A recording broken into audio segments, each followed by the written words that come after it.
Hi TM family, ഇന്ന് നമ്മൾ കാണാൻ പോകുന്നത് ഇപ്പോൾ ഏറ്റവും ലേറ്റസ്റ്റ് ആയിട്ട് വന്നിട്ടുള്ള അടിപൊളി ഒരു ട്വിസ്റ്റും ടേണൊക്കെ നിറഞ്ഞ ആക്ഷൻ ത്രില്ലർ കഥയാണ്. കഥയുടെ പേര് ബ്ലാസ്റ്റ്. ഉറപ്പായിട്ടും നിങ്ങളെ ഈ കഥ നിരാശപ്പെടുത്തില്ല. വീഡിയോയുടെ ക്വാളിറ്റി മിസ്സാവാതെ നല്ല എഫേർട്ട് ഇട്ടിട്ടാണ് ഈ വീഡിയോ നിങ്ങളിലേക്ക് എത്തിക്കുന്നത്. അപ്പോൾ കുറച്ച് ലേറ്റ് ആയാലും നിങ്ങൾ കൂടെ ഉണ്ടാകുന്നുള്ള പ്രതീക്ഷയോടെ ഇപ്പം തന്നെ ഈ വീഡിയോയ്ക്ക് എല്ലാ കൂട്ടുകാരും ഒന്ന് ലൈക്ക് ചെയ്യുക. അതുപോലെ മാക്സിമം ആ ഒരു ഹൈപ്പ് പോയിന്റും കൊടുക്കുക. ഇതിലും ക്വാളിറ്റിയുള്ള കഥകളെ കാണാൻ നമ്മുടെ ചാനൽ സബ്സ്ക്രൈബ് ചെയ്ത് വെക്കാൻ മറക്കരുത്. ചെയ്തില്ലെങ്കിൽ പിന്നെ ചിലപ്പോൾ നമ്മൾ ഒരിക്കലും കണ്ടില്ലെങ്കിലോ. അപ്പോൾ ഇന്നത്തെ കഥ നമുക്ക് തുടങ്ങിയാലോ.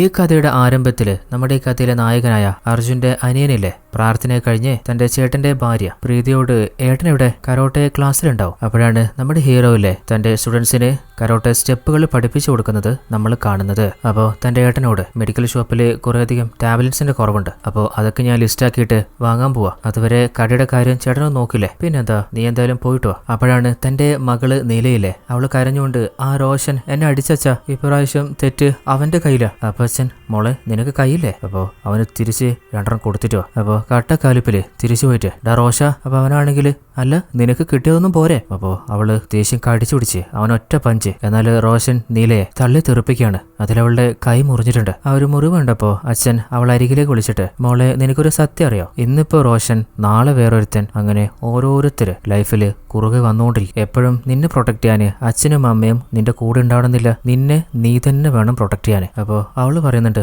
അങ്ങനെയാണെങ്കിൽ അച്ഛാ എനിക്കും കരോട്ടെ പഠിപ്പിച്ചോണ്ട, കരോട്ടാണെങ്കിൽ നമുക്ക് ശരിയാക്കാന്ന്. അങ്ങനെ തന്റെ മകൾക്ക് അച്ഛൻ കരോട്ടെ സ്റ്റെപ്പുകള് പതിയെ പതിയെ പഠിപ്പിച്ചെടുക്കാണ്. അങ്ങനെ അവൾക്ക് മനസ്സിൽ ധൈര്യം വന്നപ്പോ അവളെ തല്ലിയ റോഷനില്ലേ, അവന് കണക്കും പലിശയും കൂട്ടുപലിശയും കൂടെ ഇടിച്ച് പഞ്ചറാക്കി മുഖത്തൊരു മാർക്ക് ഇട്ടിട്ട് വിടുകയാണ്. സ്കൂൾ കഴിഞ്ഞാല് പിന്നെ ചെറിയച്ഛന്റെ മെഡിക്കൽ ഷോപ്പിലാണ് അവള് പോയിരിക്കുക. അപ്പോൾ ഓരോ മെഡിസിനും എന്തിനൊക്കെ ഉപയോഗിക്കുന്നതെന്ന് ചെറിയച്ഛൻ്റെ അടുത്ത് അവള് പഠിക്കുകയാണ്. എന്നാൽ അടുത്ത ദിവസം അമ്മയോട് നീല ഒരു പയ്യനെ തല്ലിയതായിട്ട് വീട്ടിൽ പരാതി പറയാണ്. അപ്പോൾ അവളുടെ കാലില് ഒരു ചരട് കെട്ടിയിട്ട് ഇനി ആരും നീ തല്ലരുത് കേട്ടോ. എന്നാൽ അടുത്ത ദിവസം അവള് പോയിട്ട് നിന്നെ തല്ലിയാല് നീ അമ്മയോട് പോയിട്ട് പരാതി പറയുമെന്ന് ചോദിച്ചിട്ട് അവന് വീണ്ടും രണ്ടെണ്ണം കൊടുക്കുകയാണ്. അങ്ങനെ അവളൊരു ചാമ്പ്യൻഷിപ്പിൽ മത്സരിക്കുകയാണ്. എന്നാൽ അതിൽ അവള് തോറ്റ സങ്കടത്തിലിരിക്കുമ്പോൾ അച്ഛൻ വന്നിട്ട് എന്തു പറ്റി. അപ്പോൾ അവള് കാര്യം പറയുമ്പോൾ ഇതുപോലെ അച്ഛനും 32 മാച്ചിലൊരു ടൂർണമെന്റിൽ പങ്കെടുത്തപ്പോൾ ആദ്യത്തെ മത്സരം ഞാൻ തോറ്റുപോയി. എന്നാൽ അതിന്റെ സങ്കടം ഓർത്തപ്പോൾ ഇനി ഒരിക്കലും ഒരു മാച്ചിലും തോക്കില്ല എന്ന് ഞാൻ ഉറപ്പിച്ചു. അതിനുശേഷം ഇതുവരെ അച്ഛൻ ഒരു മത്സരത്തിലും തോറ്റിട്ടില്ല. അപ്പോൾ നില, നീ അച്ഛന്റെ മോളല്ലേ, നീയും ഇനി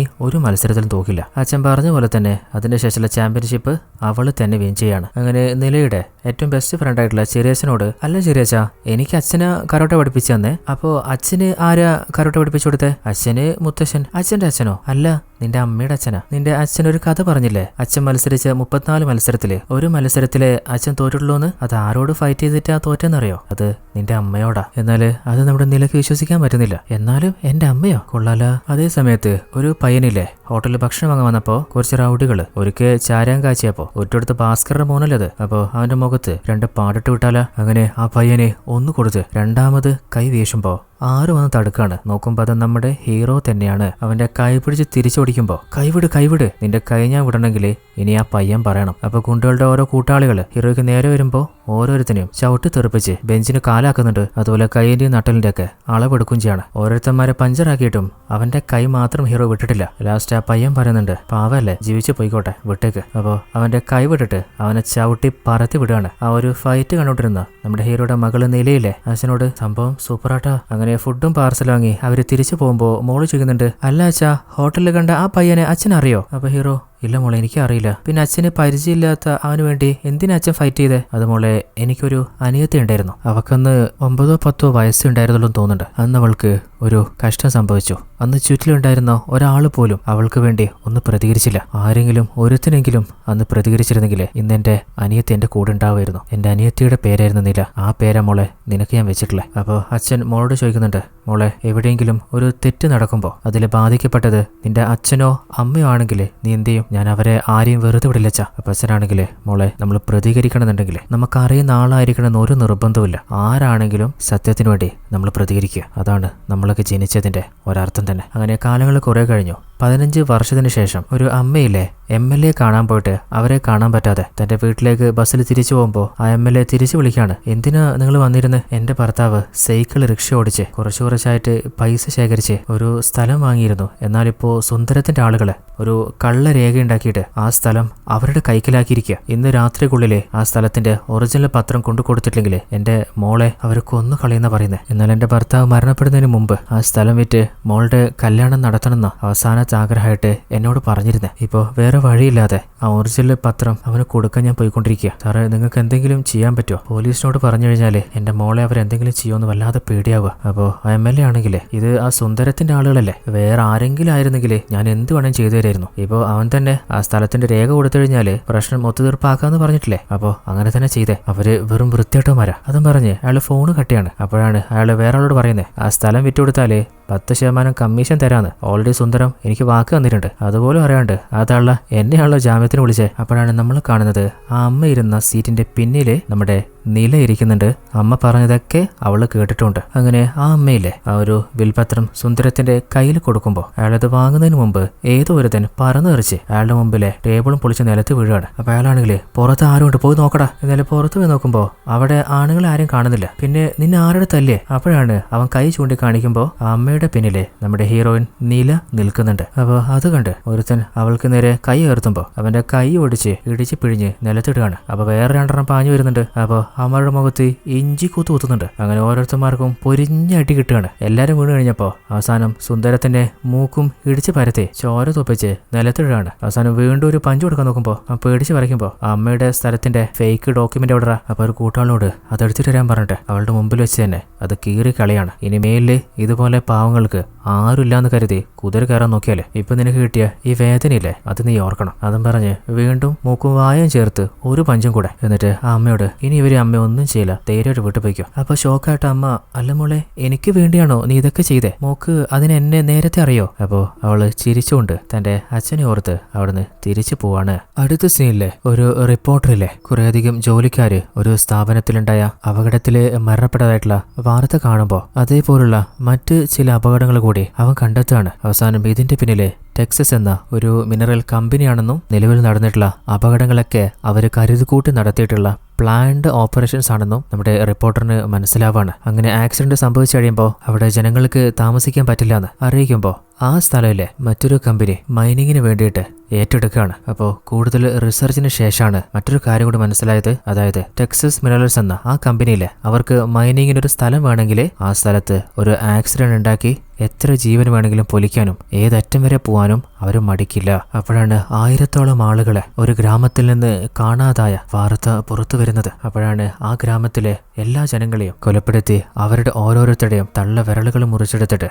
അവരുടെ പേരുള്ള എല്ലാ സ്ഥലവും ഒരുത്തന്റെ പേരിലാക്കിയിട്ടുണ്ട്. അതായത് ആ കമ്പനിയുടെ ഓണറായിട്ടുള്ള കണ്ണി ചോരയില്ലാത്ത വരുൺ ദയാനന്ദൻ. അപ്പോഴാണ് അവരുടെ അടുത്ത നോട്ടമുണ്ടുള്ളത് മറ്റൊരു ഗ്രാമത്തിന്റെ മേലെയാണ്. അവന്റെ ടീം ഹെഡ് പറയുന്നത് കീഴക്കാട് എന്ന ആ ഗ്രാമത്തിന്റെ 150 അടി താഴെ ബ്ലാക്ക് ഓപ്പൽ എന്ന ഒരു വലിയ മല തന്നെയുണ്ട്. ഇതുവരെ നമ്മൾ കൈക്കലാക്കിയ സ്ഥലത്ത് നിന്ന് മൈനിങ് നടത്തിയ ഡയമണ്ടോ സ്റ്റോണോ അതിനേക്കാളും 10 മടങ്ങ് മൂല്യമുണ്ട് ബ്ലാക്ക് ഓപ്പലിന്. നിലവില് ആ ഗ്രാമത്തിന്റെ അടിയിലുള്ള ആ നിധി നമ്മുടെ കയ്യിൽ കിട്ടിയാല് 7000 കോടി രൂപയാണ് അതിന്റെ മൂല്യം. അപ്പോഴാണ് ആ ഗ്രാമം നമ്മളെ കാണുന്നത് വെറും കൃഷി മാത്രം ആശ്രയിച്ച് ജീവിക്കുന്ന ഒരു ചെറിയ ഗ്രാമം, പ്രകൃതിയോട് ഇണങ്ങി ജീവിക്കുന്ന ആ ഗ്രാമത്തിലെ വരുണിന്റെ ഒരു ടീമിലെ ഒരു റിസർച്ച് ചെയ്യുന്നതായിട്ട് നമ്മുടെ റിപ്പോർട്ടർ കണ്ടെത്താണ്. അപ്പോഴാണ് നമ്മുടെ പ്രോജക്ട് ഹെഡിലെ വരുണിനോട് ആ ഗ്രാമത്തിൽ നിന്ന് ആ ഒരു നിധി എടുക്കണമെന്നുണ്ടെങ്കിൽ നമുക്ക് 2 പ്രശ്നമുണ്ട്. ഒന്ന്, ആ ഗ്രാമത്തില് 150 അടിയോളം നമ്മൾ കുഴിക്കാൻ ശ്രമിച്ചാലേ വലിയ ഉരുൾപൊട്ടലുണ്ടാകാനും 1500-ഓളം ആ ഗ്രാമത്തിലെ ജനങ്ങള് മരണപ്പെട്ടു പോകാനുള്ള സാധ്യതയുണ്ട്. ഒരിക്കലും ഈ പ്രോജക്റ്റിന് നമുക്ക് ഗവൺമെന്റ് പെർമിഷൻ തരില്ല. രണ്ടാമത്തെ നമ്മുടെ പ്രശ്നം ഒരു റിപ്പോർട്ടറായിട്ടുള്ള കാർത്തികേയനാണ്. നമ്മുടെ കമ്പനിയുടെ ഓരോ നീക്കങ്ങളും എല്ലാ പ്രൊജക്റ്റിനെ കുറിച്ചും ഡീപ്പായിട്ട് അനലൈസ് ചെയ്യുന്നതായിട്ട് നമുക്കൊരു റിപ്പോർട്ട് കിട്ടിയിട്ടുണ്ട്. നിലവില് നമ്മൾ നടത്തിയ എല്ലാ പ്രൊജക്റ്റിന്റെയും ഡീറ്റെയിൽസ് അവന്റെ കയ്യിലുണ്ട്. അപ്പോൾ വരുണില്ലേ എന്തോ മനസ്സിൽ ഉറപ്പിക്കുന്നുണ്ട്. അതേ സമയത്ത് നമ്മുടെ നിള ഇന്ന് ആദ്യ ദിവസം ജോലിക്ക് പോകാനിറങ്ങാണ്. അപ്പോൾ അച്ഛൻ്റെ കൂടെ ദോശയും കഴിച്ച് ചെറിയച്ഛനോട് ഞാൻ ഡെയിലി ക്യാബിലാണ് ഓഫീസിലേക്ക് പോയിട്ട് വരുന്നതെന്നും പറഞ്ഞ് അവള് ജോലിക്ക് ഇറങ്ങാണ്. അങ്ങനെ കമ്പനി മാനേജറിന് തന്റെ CV സബ്മിറ്റ് ചെയ്ത് ജോലിക്ക് ജോയിൻ ചെയ്യാണ്. അങ്ങനെ ഈവനിങ് തന്റെ ചെറിയച്ഛൻ്റെ കടയിൽ കുറച്ചേരം ഹെൽപ്പും ചെയ്ത് പിന്നീട് കരോട്ടെ പ്രാക്ടീസും ചെയ്ത്. അങ്ങനെ അടുത്ത ദിവസം ജോലിക്കും പോവാണ്. അത് കഴിഞ്ഞ് വീണ്ടും ഈവനിങ് കടയിലെത്തിയപ്പോൾ ചെറിയസിനോട് ഈ TV ഫുള്ള് വരെയാണല്ലോ, ഇങ്ങനെ കണ്ടു മടുത്തില്ലേ, നമുക്കൊരു TV മാറ്റിയാലോ? ഇപ്പൊ അടുത്ത മോളെ ഫ്രിഡ്ജ് മാറ്റിയേ, കുറച്ച് നാൾ അങ്ങനെ പോട്ടെ. ഇങ്ങനെ കുറെ പൈസ എന്തിനാ ചെറിയാച്ച ചേർത്ത് വെക്കുന്നത്? അതേ സമയത്ത് നമ്മുടെ ഹീറോയിലെ ഒരു ബാത്റൂമിന്റെ കുഴി എടുപ്പിക്കുകയാണ്. അതായത് ഓൾറെഡി തന്റെ സ്റ്റുഡൻസ് കുറച്ച് കൂടുതലായിട്ടുണ്ട്. അപ്പോൾ അവർക്ക് വേണ്ടിയിട്ട് ഒരു ടോയ്ലറ്റ് റെഡിയാക്കാനാണ്. അപ്പോഴാണ് ഒരു SI ഇല്ലേ റൗഡി വിളിച്ചിട്ട് സ്റ്റേഷനിൽ സീസ് ചെയ്ത് കൊണ്ടുവന്ന 6 കിലോ കഞ്ചാവ് ഏതോ ഒരുത്തിന് അടിച്ചിട്ട് പാടാ, ഇൻസ്പെക്ടർ അറിയുന്നതിന് മുമ്പ് നീ ഒന്ന് റെഡിയാക്ക്. അപ്പോൾ അയാളാണെങ്കിലേ, സാറേ നിങ്ങൾ എനിക്ക് കുറെ ഹെൽപ്പ് ചെയ്തിട്ടുള്ളതാ, എൻ്റെ ഒരു അനിയനില്ലേ പുതുതായിട്ട് സാധനം ഇറക്കിയിട്ടുണ്ട്, ഞാൻ പറഞ്ഞാന്ന് പറഞ്ഞാലേ സാധനം അവൻ തരും. അങ്ങനെ അഡ്രസ്സും പറഞ്ഞു കൊടുക്കുകയാണ്. അതേ സമയത്ത് ഇൻസ്പെക്ടറിന്റെ ഭാര്യ വിളിച്ചിട്ട് നാളെ നമ്മുടെ മോന്റെ പാരന്റ്സ് മീറ്റിംഗ് ആണ്, സ്പോർട്സ് ഡേക്ക് വരാമെന്ന് പറഞ്ഞ് അവനെ പറ്റിച്ച പോലെ നാളെ വീണ്ടും അവനെ ഹേർട്ട് ചെയ്യരുത്. അപ്പോഴാണ് ഇൻസ്പെക്ടറിനോട് SI പറയുന്നത്, ഒരു വീട്ടില് ഒരു പെൺകുട്ടി ഒറ്റക്കാന്ന് അറിഞ്ഞിട്ട് ഒരുത്തൻ ആ വീട്ടിൽ കയറി ആ കുട്ടിയെ ഉപദ്രവിച്ചിരുന്നില്ലേ, അവനെ കിട്ടിയിട്ടുണ്ട് സാറേ. അപ്പോൾ നമ്മുടെ ഇൻസ്പെക്ടർ അവനോട് ഏതെങ്കിലും ഒരു പെൺകുട്ടിയുടെ ഡ്രസ്സ് കാറ്റിൽ നിന്ന് മാറുമ്പോൾ അറിയാതെ നമ്മൾ നോക്കിപ്പോയാലേ നമ്മുടെ ഉള്ളൊക്കെ ഒന്ന് വിറക്കില്ലേ? എന്നിട്ടും നിന്നെപ്പോലെ ചിലർക്ക് മാത്രം എങ്ങനെയുള്ള ധൈര്യത്തിൽ ഇതൊക്കെ ചെയ്യാൻ പറ്റുന്നത്? അങ്ങനെ അവന്റെ കയ്യിലെ ലാത്തി വെച്ച് അടിച്ച് ഒടിച്ചളയാണ്. അപ്പോഴാണ് ഒരുത്തനില്ലേ ജയിലിൽ നിന്ന് ഇറങ്ങി വന്നിട്ട് ഫുഡ് കഴിക്കുമ്പോൾ ചോറിന് ഉപ്പില്ല. അപ്പൊ കലിപ്പിൽ ഭാര്യയോട്, എന്താടി കുറച്ചു ദിവസം ജയിലിലായപ്പോ നിനക്ക് ധൈര്യം കൂടിയാ, ചോറിന് ഉപ്പിന് ഞാൻ എടുത്തിടണോ? അതും പറഞ്ഞ് അവനവന്റെ ഭാര്യ അടിക്കുമ്പോൾ, അടിക്ക് നല്ലോണം അടിക്ക്, കഴിഞ്ഞ 6 മാസം ജയിലിൽ പോയി കടന്നിട്ട് ഈ വീട്ടില് എന്തെങ്കിലും സാധനം ഉണ്ടായിരുന്നോ? 6 മാസത്തെ വാടക കൊടുത്തോ? കുട്ടികള് ഒരു നേരെങ്കിലും കഴിച്ചിരുന്നോ? ഇതൊന്നും അന്വേഷിക്കാതെ ചോറിന് ഉപ്പില്ല പോലും. ഈ വീടിന്റെ ഓണർ നാളെ വരും, അവന്റെ വായ കിടക്കുന്ന വൃത്തികേട് മൊത്തം നാളെ നീ കേട്ടിട്ട് ആണാണെങ്കിൽ വാടകയും കൊടുത്ത് ഈ വർത്താനം പറ, സ്വന്തം കുടുംബം നോക്കാനുള്ള കഴിവ് വേണം. അപ്പോൾ അവൻ കാട്ട കലിപ്പില് അവന്റെ ഫ്രണ്ടിനെ വിളിച്ചിട്ട്, പൈസ ഇല്ലെങ്കിൽ കുടുംബത്തിൽ ഒരു വിലയിലടാ, നീ ക്രീബാണിന്റെ അടുത്ത് എന്റെ കാര്യം പറയാന്ന് പറഞ്ഞിട്ട്, എന്താടാ എടാ ഞാൻ ഇന്നലെ തന്നെ നിന്റെ കാര്യം ഏട്ടനോട് പറഞ്ഞിട്ടുണ്ട്, അങ്ങനെ ഫ്രീ ആയിരിക്കുന്ന ഒരു ദിവസം ഞാൻ നിന്നെ വിളിക്കാം, അപ്പൊ നമുക്ക് നേരിട്ട് പോയി കാണാം. അതേ സമയത്ത് നമ്മുടെ ഹീറോയിൻ വർക്ക് ചെയ്തിരുന്നപ്പോ ഒരു കൊളീഗ് വന്നിട്ട് പറയുന്നുണ്ട്, മാനേജർ സാറ് നിങ്ങളോട് ഇനി മുതൽ മറ്റൊരു ടേബിളാ യൂസ് ചെയ്യാൻ പറയുന്നത്. അങ്ങനെ ആ ഒരു ടേബിൾ ഉണ്ടായിരുന്ന പെൺകുട്ടിയെ മാറ്റിയിട്ട് നമ്മുടെ നിളയെ അവിടെ ഇരുത്താണ്. എന്നാൽ നിളയ്ക്ക് എന്തിനാണ് ഇപ്പൊ ഇങ്ങനെ ചെയ്യുന്നത് മനസ്സിലാവുന്നില്ല. അപ്പോഴാണ് നമ്മൾ കാണുന്നത് ആ മാനേജർ ഇല്ലേ അയാളുടെ ക്യാബിന്റെ ഉള്ളിൽ നിന്ന് നിളയെ ഒളിഞ്ഞു നോക്കാനുള്ള എളുപ്പത്തിനാണ് അവളെ അങ്ങോട്ട് മാറ്റിയത്. അപ്പോൾ അവളും അത് കണ്ടിട്ടുണ്ട്. അതേ സമയത്ത് നമ്മുടെ വില്ലൻ വരുണില്ലേ മന്ദിരം കാണാൻ വന്നിട്ട് ആ ഒരു ഗ്രാമത്തില് 1500 അടിയോളം കുഴിക്കാനുള്ള പെർമിഷൻ ചോദിക്കുകയാണ്. അപ്പൊ അയാളാണെങ്കിൽ 300 അടി വരെയൊക്കെ ഒരു പ്രശ്നമില്ലാതെ പെർമിഷൻ തരാൻ പറ്റും. തൽക്കാലം നിങ്ങളൊരു കാര്യം ചെയ്യും, അതിന്റെ താഴേക്കും നിങ്ങൾക്ക് എത്ര വേണോ അത്രക്ക് കുഴിച്ചോ, ആ ഗ്രാമത്തിന് ഇനി എന്ത് സംഭവിച്ചാലും അതിന്റെ റെസ്പോൺസിബിലിറ്റി ഞാൻ ഏറ്റെടുത്തോളാം. അല്ല നിങ്ങളുടെ പ്രൊജക്ടിന്റെ വാല്യൂ 7000 കോടിയെന്നല്ല കേട്ടെ. അപ്പോൾ അതിന്റെ ഒരു 15% 1000 കോടി എന്റെ ട്രസ്റ്റിന്റെ അക്കൗണ്ടിലേക്ക് ട്രാൻസ്ഫർ ചെയ്താൽ ഉടനെ നിങ്ങൾ പരിപാടി തുടങ്ങിക്കോ. 1000 കോടി വേണോ? പിന്നെ 1300 ആളുകളുടെ ജീവന് 1000 കോടി പോലും നിങ്ങൾക്ക് തരാൻ പറ്റില്ല. ഇനി ഭാവിയിൽ എന്തെങ്കിലും വലിയ പ്രശ്നം സംഭവിച്ച് ഞാൻ കുടുങ്ങിയാൽ പോലും എനിക്ക് സേഫ് ആവാൻ ആ പൈസയെങ്കിലും എനിക്ക് മുതൽക്കൂട്ടാവണ്ടേ. അങ്ങനെ തന്റെ അക്കൗണ്ടിനെ വിളിച്ച് മെയിൻ അക്കൗണ്ടിൽ എത്ര രൂപ ഉണ്ടെന്ന് നോക്കുമ്പോൾ 760 കോടിയുള്ളൂ. അപ്പോൾ ബാക്കി കമ്പനിയുടെ ഷെയറുകളൊക്കെ വിറ്റിട്ട് 1000 കോടി മന്ത്രിയുടെ അക്കൗണ്ടിലേക്ക് ട്രാൻസ്ഫർ ചെയ്യാൻ പറയാണ്. ഈ ഒരു ഡീല് ഒരു കാരണവശാലും നമ്മൾ കൈവിട്ട് കളയാൻ പാടില്ല. അങ്ങനെ എബ്രഹാം എന്ന ഒരു നൊട്ടോറിയസ് ക്രിമിനലിനെ വിളിച്ചിട്ട് തന്റെ ആവശ്യം പറയാണ്. ഇതിന് നിന്നെക്കാൾ മികച്ച വേറൊരാളുടെ മുഖവും എന്റെ മുമ്പിൽ ഇപ്പൊ വരുന്നില്ല. അപ്പോൾ അബ്രഹാമും ആ ഒരു ഡീല് ഏറ്റെടുക്കാണ്. അങ്ങനെ വരുണില്ലേ മറ്റൊരു റൗഡിയും വാടക കൊലയാളിയായ കൃപയെ വിളിച്ചിട്ട്, ഒരു റിപ്പോർട്ടർ കുറെ നാളായിട്ട് എനിക്ക് ചൊറയുണ്ടായിക്കൊണ്ടിരിക്കുക, അപ്പോൾ അവനെ തീർക്കണം. അവന്റെ പേര് കാർത്തികേയൻ എന്ന. ഒരു കാരണവശാലും എന്നിലേക്ക് ലീഡ് വരാൻ പാടില്ല. അതാണ് എന്റെ ടീമിൽ നിന്ന് ആരെയും ഞാൻ ഇറക്കാതെ നിന്നെ ഇത് ഏൽപ്പിക്കുന്നത്. അങ്ങനെ കൃപയുടെ അനിയനെ വിളിച്ചിട്ട് അവനോട് കാര്യങ്ങൾ പറഞ്ഞ് കാർത്തികേയന്റെ കാര്യം അവനെ ഏൽപ്പിക്കുകയാണ്. അങ്ങനെ അവനും ടീമും അതിനിറങ്ങുമ്പോൾ അവർ 1000 കോടി എബ്രഹാമിലെ ഒരു കണ്ടെയ്നറിൽ നിന്ന് മറ്റൊരു പെട്രോളിയം ടാങ്കർ ലോറിയുടെ ടാങ്കിന്റെ ഉള്ളിലേക്ക് മാറ്റാണ്. അതേ സമയത്ത് നമ്മുടെ കാർത്തികേയൻ സ്കൂളിൽ നിന്ന് മകളെ കൂട്ടി വരുമ്പോൾ, അച്ഛാ ഇന്നെന്റെ ബർത്ത്ഡേക്ക് എന്റെ ഫ്രണ്ട്സ് എല്ലാം വരാന്ന് പറഞ്ഞിട്ടുണ്ട്. അതേ സമയത്ത് കൃപയുടെ അനിയനും കൂട്ടാളികളും ആ വീടിന്റെ പല സ്ഥലത്തും ഒളിച്ചിരിക്കുന്നുണ്ട്. ഇതൊന്നും അറിയാതെ വീട്ടിലേക്ക് മകളെ കൂട്ടി വരുമ്പോഴാണ് തന്റെ ഭാര്യയെ മൃഗീയമായിട്ട് ആരോ ഇല്ലാതാക്കിയത് കാർത്തികേയൻ കാണുന്നത്. ഉള്ള് തകർന്നിരിക്കുമ്പോൾ മറിഞ്ഞിരുന്ന ഓരോരുത്തരും ആയുധവുമായിട്ട് അവരുടെ നേരേക്ക് പാഞ്ഞു വരുന്നുണ്ട്. പിന്നീട് എന്താണ് അവിടെ സംഭവിച്ചതെന്ന് നമ്മൾ കാണുന്നില്ല. അതേസമയത്ത് എബ്രഹാമിലെ ആ പൈസ മുഴുവൻ ഒരു കുഴൽപ്പണ ടീമിനെ ഏൽപ്പിച്ചിട്ട് മറ്റൊരു അക്കൗണ്ടിലേക്ക് ട്രാൻസ്ഫർ ചെയ്യാൻ പറയാണ്. അപ്പോൾ അവര് നോട്ട് ചെയ്ത സീരിയൽ നമ്പറുള്ള ഒരു 100 രൂപ നോട്ട് കൊടുത്തിട്ട് നീ ദുബായിൽ കൊണ്ടുപോയിട്ട് ഈ നോട്ട് കൊടുത്താൽ മതി. നീ പറയുന്ന അക്കൗണ്ടിലേക്ക് 1000 കോടി അവര് വൈറ്റ് മണിയായിട്ട് ട്രാൻസ്ഫർ ചെയ്തോളും. അതേസമയത്ത് ഒരു 4-5 റൗഡുകളില്ലേ കാർത്തികേയൻ ഒരു മണൽക്കടത്ത് കേസില് കഴിഞ്ഞ മാസം ഞങ്ങൾ ഒറ്റുകൊടുത്തതിന് അവനെയും അവന്റെ ഭാര്യയും അവന്റെ കുഞ്ഞിനെയും വീട്ടിൽ കയറി ഞങ്ങൾ തീർത്തതാന്ന് സ്റ്റേഷനിൽ വന്ന് സറണ്ടർ ആവുകയാണ്. അങ്ങനെ വരുണിന്റെ വലിയ പ്രശ്നം അവൻ ഇല്ലാതാക്കിയിട്ടുണ്ട്. അതേ സമയത്ത് നമ്മുടെ നിലയിലെ ജോലി കഴിഞ്ഞ് ക്യാബിൽ കയറുമ്പോൾ മാനേജർ ഓടി വന്നിട്ട് എന്റെ വീട് മാറി, ഇനി മുതൽ ഞാനും ഈ ക്യാബിലാ. അങ്ങനെ ഓൾറെഡി ആ ക്യാബിലുണ്ടായിരുന്ന വേറൊരു കൊളീഗില്ലേ അവന്റെ സ്ഥലത്ത് ഇറങ്ങി കഴിഞ്ഞപ്പോ മാനേജർ ചോദിക്കുന്നുണ്ട്, അല്ല നീ ജോലിക്ക് ചേർന്നിട്ട് ഇപ്പോ 1 മാസമായില്ലേ, സാലറി എത്രയാ പറഞ്ഞ്? 30,000. അത് വളരെ കുറവല്ലേ? നിനക്ക് ഉടനെ പ്രൊമോഷൻ കിട്ടുന്ന രീതിയിൽ കാര്യങ്ങൾ ഞാൻ മാറ്റിക്കോളാം. ഇവിടെ ആരൊക്കെ എങ്ങനെ ജോലി ചെയ്യുന്നു എന്നതിലല്ല കാര്യം, ഓരോരുത്തരും എത്രത്തോളം ജോലി ചെയ്യുന്നുണ്ടെന്ന് ഞാൻ മുകളിലുള്ള ആളുകളെ അറിയിക്കുന്നതിലാണ് കാര്യം. അതും പറഞ്ഞിട്ട് അവളുടെ മേത്ത് അവൻ കൈവയ്ക്കുമ്പോ നില പറയുന്നുണ്ട്, ചേട്ടാ വണ്ടി ഒന്ന് സൈഡാക്കോ, എന്നിട്ട് വണ്ടിയുടെ ഡോറ് ഒന്ന് അൺലോക്ക് ചേട്ടാ. അല്ല ഇപ്പൊ ഇവിടെ നിന്ന് ഇറങ്ങിയാൽ നമുക്ക് ബസ് കിട്ടോ? അതിന് എനിക്ക് വേണ്ടിയിട്ടല്ല ചേട്ടാ അൺലോക്ക് ചെയ്യാൻ പറഞ്ഞ്. അപ്പൊ മാനേജർ തരിച്ചു വെക്കുമ്പോ അവന്റെ മൂക്ക് ഇടിച്ച് പരത്തിയിട്ട് കൈയും ഓടിച്ചു വിടുകയാണ്. അപ്പൊ കരഞ്ഞുകൊണ്ട് ഡോർ അൺലോക്ക് ചെയ്യടാ. എന്നാല് അയാൾ അൺലോക്ക് ചെയ്യോ? അപ്പൊ നിലയില്ലേ അവളുടെ കാലിന്റെ ഇടയിൽ അവന്റെ കഴുത്ത് വെച്ചിട്ട് സീറ്റില് അറഞ്ചം പറഞ്ഞ് അടിക്കുന്നുണ്ട്. അങ്ങനെ ചോര തുപ്പുമ്പോ ചേട്ടാ ഇനിയാ ഡോറ് തുറന്നു കൊടുത്തേ. അങ്ങനെ അവനെ ചവിട്ടി പുറത്തിട്ടിട്ട് പോവാന്ന് പറയുമ്പോ ഡ്രൈവർ പറയുന്നുണ്ട്, സാറിന്റെ പെർമിഷൻ ഇല്ലാതെ നമുക്ക് പോകാൻ പറ്റില്ല, ഒന്ന് ചോദിക്കട്ടെ, സാറ് വരുന്നുണ്ടോ? ഇല്ലില്ല നിങ്ങൾ പോയിക്കോ, ഇനിയും വാങ്ങിക്കെട്ടാനുള്ള ആരോഗ്യം എനിക്കില്ല. അതേ സമയത്ത് നമ്മുടെ ഹീറോ ഇല്ലേ തന്റെ ഭാര്യയ്ക്ക് പച്ചക്കറി മുറിച്ച് ഹെൽപ്പ് ചെയ്യുമ്പോൾ അനയം പറയുന്നുണ്ട്, 2 ദിവസത്തേക്ക് ഞാൻ ഉണ്ടാവില്ല, അപ്പോൾ കട ഒന്ന് മാറി മാറി നോക്കണേ. അപ്പോൾ ഭാര്യ പറയുന്നുണ്ട്, നമ്മുടെ മോക്കിലെ ഒരു പയ്യന്റെ ആലോചന വന്നിട്ടുണ്ട്, നമ്മുടെ കുടുംബത്തിൽ നിന്ന് തന്നെ ഒരു കല്യാണ ആൽബത്തില് അവളെ കണ്ടതാ, ചെക്കനോട് വരാൻ പറഞ്ഞാലോ? അതിനിപ്പോ അവള് ജോലിക്ക് കേറിട്ടല്ലേ ഉള്ളൂ, കുറച്ചു നാള് അവള് സമ്പാദിക്കട്ടെ, അവക്കൊരു ധൈര്യമൊക്കെ വരട്ടേന്ന്. അപ്പോൾ ഭാര്യ ആണെങ്കിൽ നമ്മളിപ്പോൾ നോക്കാൻ തുടങ്ങിയാലേ ഒരു 3 കൊല്ലം കഴിഞ്ഞാലെങ്കിലും കല്യാണം നടക്കൂ, നമുക്ക് 3 പേർക്കും ഇഷ്ടമായിട്ടുണ്ടെങ്കിൽ മാത്രം നമ്മൾ മുന്നോട്ട് നോക്കിയാൽ മതി. അപ്പോൾ ഹീറോ അതല്ല, അവൾക്ക് ഇഷ്ടമായ മാത്രം നമ്മൾ ഇതിനെക്കുറിച്ച് ചിന്തിക്കുന്നുള്ളൂ. അപ്പോൾ ഭാര്യയും അതിന് സമ്മതിക്കുകയാണ്. എന്നാൽ ഒരു കാര്യം, അവളിങ്ങനെ എല്ലാ പ്രശ്നത്തിലും പോയിട്ട് ഓരോരുത്തരുടെ മേലെ കൈവെക്കുന്നത് ഒന്നും നിങ്ങൾ പറഞ്ഞ് കൺട്രോൾ ചെയ്യണം, ഇല്ലെങ്കിൽ ചിലപ്പോൾ അവൾക്ക് നാളെ ഒരു നല്ല കല്യാണം പോലും കിട്ടിയില്ലെങ്കിലോ? അപ്പോൾ ഹീറോ ആയിക്കോട്ടെ നമുക്ക് സംസാരിച്ചോളാം. അതേ സമയത്ത് കമ്പനിയിലെ മറ്റൊരു എംപ്ലോയി വന്നിട്ട് നമ്മുടെ മാനേജറോട്, ഇന്നലെ രാത്രി ഞാൻ ക്യാബിൽ പോകുമ്പോൾ നിങ്ങളുടെ കാർ ആടുന്നുണ്ടല്ലോ, എന്നാലും ഒരാഴ്ച കൊണ്ട് നിങ്ങൾ എങ്ങനെ സെറ്റാക്കി? കഴുത്ത് ചെറുതാരി ഉളുക്കി പോയല്ലേ? അപ്പൊ മാനേജർ, ആടാ അതൊന്നും വലിയ സീനില്ല, നിനക്ക് വേണമെങ്കിൽ നീ ഒന്ന് ട്രൈ ആക്കി നോക്ക്, എന്നെ പോലെ നിനക്കും ഭാഗ്യം കിട്ടിയാലോ. അപ്പൊ അവനാണെങ്കിലും ആഹാ അവളെ കണ്ടപ്പോ എനിക്ക് തോന്നിയതാ, നമുക്ക് രണ്ടാക്കും ഒരേ കഴിവാലേ. അങ്ങനെ അടുത്ത സീനില് നമ്മുടെ നിലയില്ലേ നേരെ കമ്പനിയിലേക്ക് വരുമ്പോ ഓരോ പെൺകുട്ടികളും അവൾ ഇങ്ങോട്ട് വിഷ് ചെയ്തിട്ട് സംഭവം സൂപ്പർ ആയിട്ടുണ്ട് കേട്ടാ എന്തിനെ കുറിച്ച് അവര് പറയുന്നത് നോക്കുമ്പോഴാണ് മാനേജർ അവനോട് ചോദിക്കുന്നത്, നിനക്കും ഇന്നലെ ഡാൻസിങ് കാറായിരുന്നല്ലേ? അപ്പൊ അവന്റെ കഴുത്തും ഒടിഞ്ഞിട്ട് ബെൽറ്റ് ഇട്ടിട്ടുണ്ട്. ഹീറോ ഇന്നലെ എടുത്ത് പഞ്ഞു കിട്ടതാണ്. ഓഫീസിലെ പല പെൺകുട്ടികളും അബ്യൂസ് നേരിട്ടിട്ടും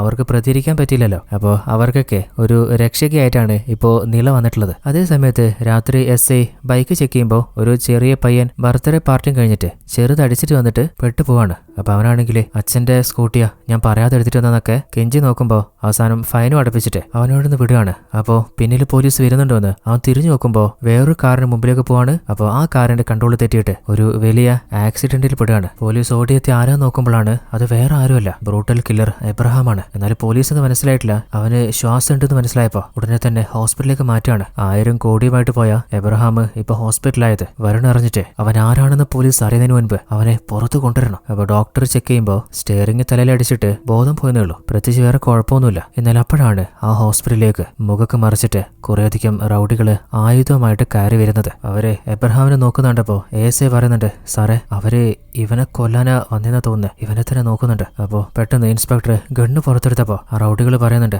അവനൊന്നും ചെയ്യല്ലേ. അത് കേട്ടപ്പോ ഇൻസ്പെക്ടർ മനസ്സിലായിട്ടുണ്ട്, അപ്പൊ ഇവനെ കൊല്ലാൻ വന്നതല്ല, ഇവൻ ഇവിടുന്ന് കൂട്ടിയിട്ട് പോകാൻ വന്നതാണ്. അപ്പോ റൗഡികള് ഒരു 3 ആൾക്കാർ മുമ്പോട്ട് അയച്ചിട്ട്, ഇൻസ്പെക്ടറെ കയ്യിലെ തോക്ക് വെച്ചിട്ട് 6 ആളുകളെ തനിക്ക് തീർക്കാൻ പറ്റും, നമ്മൾ 20 പേരുണ്ട്, താൻ എന്ത് ചെയ്യും? അപ്പോ ഒന്ന് ചെറുതായി വരച്ച ഇൻസ്പെക്ടറില്ലേ എബ്രഹാമിന്റെ കാലിന് തന്നെ ഷൂട്ട് ചെയ്യാണ്. എന്നിട്ട് അവന്റെ നെറ്റിയുടെ നേരെ ഗണ്ണ് പോയിന്റ് ചെയ്യുമ്പോൾ അവർക്ക് മനസ്സിലായി പണി പാളി. അങ്ങനെ ബാക്കി ആളെയും കൂട്ടിയിട്ട് റൗഡുകള് വേഗം തന്നെ പുറത്തേക്ക് പോവാണ്. ഇൻസ്പെക്ടർ ഒരു കാര്യം ഉറപ്പായിട്ടുണ്ട്, ഇത്രയും ആളുകള് ഒരുത്തനെ രക്ഷിക്കാൻ വന്നിട്ടുണ്ടെങ്കിൽ ഇതിന്റെ പിന്നില് വലിയ എന്തോ ഡീലിംഗ് ഉണ്ട്, അല്ലെങ്കിൽ ഇവൻ വലിയ കൈയാണ്. അങ്ങനെ നല്ല സ്ട്രോങ് ആയിട്ടുള്ള പോലീസ് പ്രൊട്ടക്ഷൻ നൽകിയിട്ട് അവൻ ആരാണെന്ന് കണ്ടുപിടിക്കാന് അവനൊരു ഫോട്ടോ എടുത്തിട്ട് അവിടുന്ന് വേഗം തന്നെ പോവാണ്. അതേ സമയത്ത് വരുൺ കൃപയെ വിളിച്ചിട്ട് ഒരു വലിയ പ്രധാനപ്പെട്ട ട്രാൻസാക്ഷൻ എബ്രഹാം ഇല്ലെങ്കിൽ നടക്കില്ല, ഇനി എത്ര ആളെ നീ അയക്കുമെന്ന് എനിക്ക് അറിയണ്ട, അവൻ പുറത്ത് വന്നേ മതിയാവും. അങ്ങനെ നമ്മുടെ ഇൻസ്പെക്ടർ എല്ലാ സ്റ്റേഷനിലേക്കും അവന്റെ ഫോട്ടോയുടെ ഫാക്സ് അയച്ചിട്ട് ഡീറ്റെയിൽസ് കണ്ടുപിടിക്കാൻ പറയാണ്. അതേ സമയത്ത് നമ്മുടെ സുന്ദരത്തിന്റെ മുഖവും കൈയും അവരമ്മയ്ക്ക് വേണ്ടിയിട്ട് നമ്മുടെ നില അടിച്ചൊടിച്ചില്ലേ. അപ്പോൾ ഒരു മന്ത്രി മുഖേന നമ്മുടെ ഹീറോയിൻ പ്രീതിയോട് ഇനിയെങ്കിലും നിങ്ങളുടെ മോളോട് അടങ്ങി നിൽക്കാൻ പറ. തൽക്കാലം സുന്ദരം പറഞ്ഞു കേട്ടിട്ടുണ്ട്. അങ്ങനെ വീട്ടിലെത്തി കലിപ്പായിട്ട് നിന്നോട് എത്ര പ്രാവശ്യം പറഞ്ഞിട്ടുണ്ട് ആരുടെങ്കിലും മേലെ വെറുതെ കൈവെക്കാൻ നിൽക്കരുതെന്ന്. അപ്പൊ നമ്മുടെ ഹീറോ ആണെങ്കിലേ ആരുടെ ഭാഗത്താ തെറ്റെന്ന് ചോദിച്ചോ. അപ്പൊ കലിപ്പായിട്ട് പ്രീതി പറയുന്നുണ്ട്, നിങ്ങളാണ് ഇവക്ക് കൂടുതൽ സ്വാതന്ത്ര്യം കൊടുക്കുന്നത്. എന്തെങ്കിലും വലിയ പ്രശ്നത്തില് ഇവള് കൊണ്ടുപോയി തലയിട്ടാലേ നിങ്ങൾ പഠിക്കൂ. ഇനി അങ്ങനെ വല്ലതും സംഭവിച്ചാല് അമ്മയെന്നും പറഞ്ഞ് എന്റെ മുമ്പിൽ വരാൻ നിൽക്കരുത്. അപ്പോൾ നമ്മുടെ ഹീറോ ഇല്ലേ തന്റെ മകളോട് വിട്ടുകള അങ്ങനെ സമാധാനിപ്പിക്കുകയാണ്. അതേ സമയത്ത് ഇൻസ്പെക്ടർ ഒരു കോള് വരികയാണ്. അത് കേട്ടപ്പോൾ അങ്ങേര് ഷോക്കായിട്ട് നേരെ ഹോസ്പിറ്റലിലേക്ക് പോകുമ്പോൾ അവിടെ കുറേയധികം പോലീസുകാരും നഴ്സും മരണപ്പെട്ട് കിടക്കുന്നുണ്ട്. അപ്പോഴാണ് ഒരു പോലീസുകാരൻ ജീവനും കയ്യിൽ പിടിച്ച് നിൽക്കുമ്പോൾ അങ്ങേരോട് ഇൻസ്പെക്ടർ എത്ര ആളുകൾ വന്നിട്ടുണ്ടായി? അയാൾ പറയുന്നുണ്ട്, ആരും വന്നില്ല സാറേ. അപ്പോഴാണ് നടന്ന ഫ്ലാഷ് ബാക്ക് നമ്മൾ കാണുന്നത്. എബ്രഹാമിന് ബോധം വന്നപ്പോൾ ആ കാഴ്ച പോലീസുകാരനില്ലേ ഉടനെ തന്നെ നമ്മുടെ ഇൻസ്പെക്ടറെ വിളിക്കാനേ ഫോൺ എടുക്കുകയാണ്. അത് കണ്ടുടൻ തന്നെ ആ ഒരു പോലീസുകാരനെ കയ്യിലുണ്ടായിരുന്ന സിറിഞ്ചോരിട്ട് കഴുത്തിൽ കുത്തി തീർത്ത് കളയാണ്.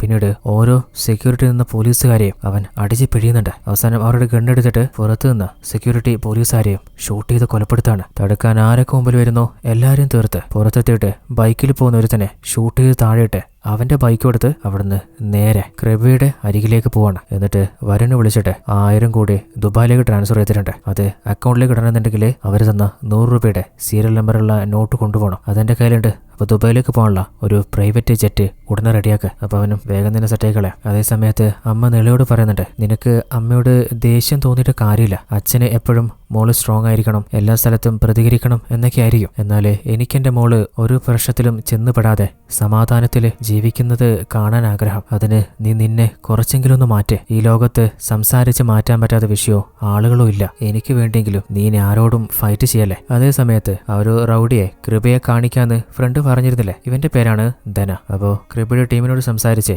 മുകളിലേക്ക് കൃപയെ കാണാൻ വരുമ്പോൾ ഓൾറെഡി നമ്മുടെ എബ്രഹാമിലെ ഒരു ഡോക്ടറെ വിളിച്ചിട്ട് കാലിൽ ബുള്ളറ്റ് കയറിയ കാര്യം പറയുമ്പോൾ ബുള്ളറ്റ് കയറിയത് മാത്രമല്ലല്ലോ, ഫൈറ്റില് കുറേയധികം കാല് സ്ട്രെയിനും ചെയ്തില്ലേ. ശരിക്കും ശ്രദ്ധിച്ചിട്ടില്ലെങ്കിലേ കാല് തന്നെ പാരലൈസ് ചെയ്യാൻ ചാൻസ് ഉണ്ട്. തൽക്കാലം ഞാൻ കുറച്ച് ടാബ്ലറ്റ്സ് പറയാം, അത് കറക്റ്റ് എടുക്കുക. എന്നാൽ ബുള്ളറ്റ് മുറിവുകൾക്ക് മാത്രമായിട്ട് എടുക്കുന്ന മരുന്നാണിത്. ഡോക്ടേഴ്സിന്റെ പ്രിസ്ക്രിപ്ഷൻ ഇല്ലാതെ ഇത് ആരും എവിടെയും തരില്ല. അതൊക്കെ ഞാൻ നോക്കിക്കൊള്ളാം. ടാബ്ലറ്റ്സിന്റെ പേര് മാത്രം പറ. അങ്ങനെ മരുന്നിന്റെ പേര് നോട്ട് ചെയ്തിട്ട് ഒരു കത്തി കയ്യിലെടുത്തിട്ട് നിന്റെ ടീമിലെ ഒരാളെന്ന് അറിയാത്ത ഏതെങ്കിലും ഒരുത്തിന്റെ കയ്യിൽ ഈ മരുന്ന് വാങ്ങിട്ട് വരാൻ പറ. ഇനി പ്രിസ്ക്രിപ്ഷൻ ചോദിച്ചാല് ആ കത്തി കാണിച്ചാൽ മതി. അപ്പോഴാണ് പുതുതായിട്ട് വന്ന ധന എന്ന റൗഡിയെ അയാൾ കാണുന്നത്. അപ്പോൾ അവനെ വിളിച്ചിട്ട് നീ ജയിലിൽ പോയെന്ന് പറഞ്ഞു. എന്തിനാ? അതൊരു ചെയിൻ സ്നാച്ചിങ് കേസായിരുന്നു. പോലീസ് എന്നെ പിടിച്ചു, പക്ഷേ ചെയിന് കിട്ടിയില്ല. 2 ആഴ്ച കഴിഞ്ഞപ്പോൾ അവരെന്നെ വെറുതെ വിട്ടതാ. അപ്പോൾ ആ ചെയിന് ഞാൻ വിൽക്കാൻ പോയത് ഒരു സേട്ടിന്റെ അടുത്തായിരുന്നു. അയാളെന്നെ ഒറ്റുകൊടുത്തു. ജയിലിൽ നിന്ന് ഇറങ്ങി അന്ന് രാത്രി തന്നെ അവനെ ഞാൻ പെട്രോൾ ഒഴിച്ച് കൊളുത്തി. അപ്പോൾ കൃപയാണെങ്കിൽ ഒരു ജോലിയുണ്ട്, ഏതെങ്കിലും ഒരു മെഡിക്കൽ ഷോപ്പിൽ പോയിട്ട് ഈ മരുന്ന് വാങ്ങിട്ടോ. അതേ സമയത്ത് നില വീട്ടില് ഫോണില് ഗെയിമിൽ തോറ്റപ്പോൾ അമ്മ പറയുന്നുണ്ട്,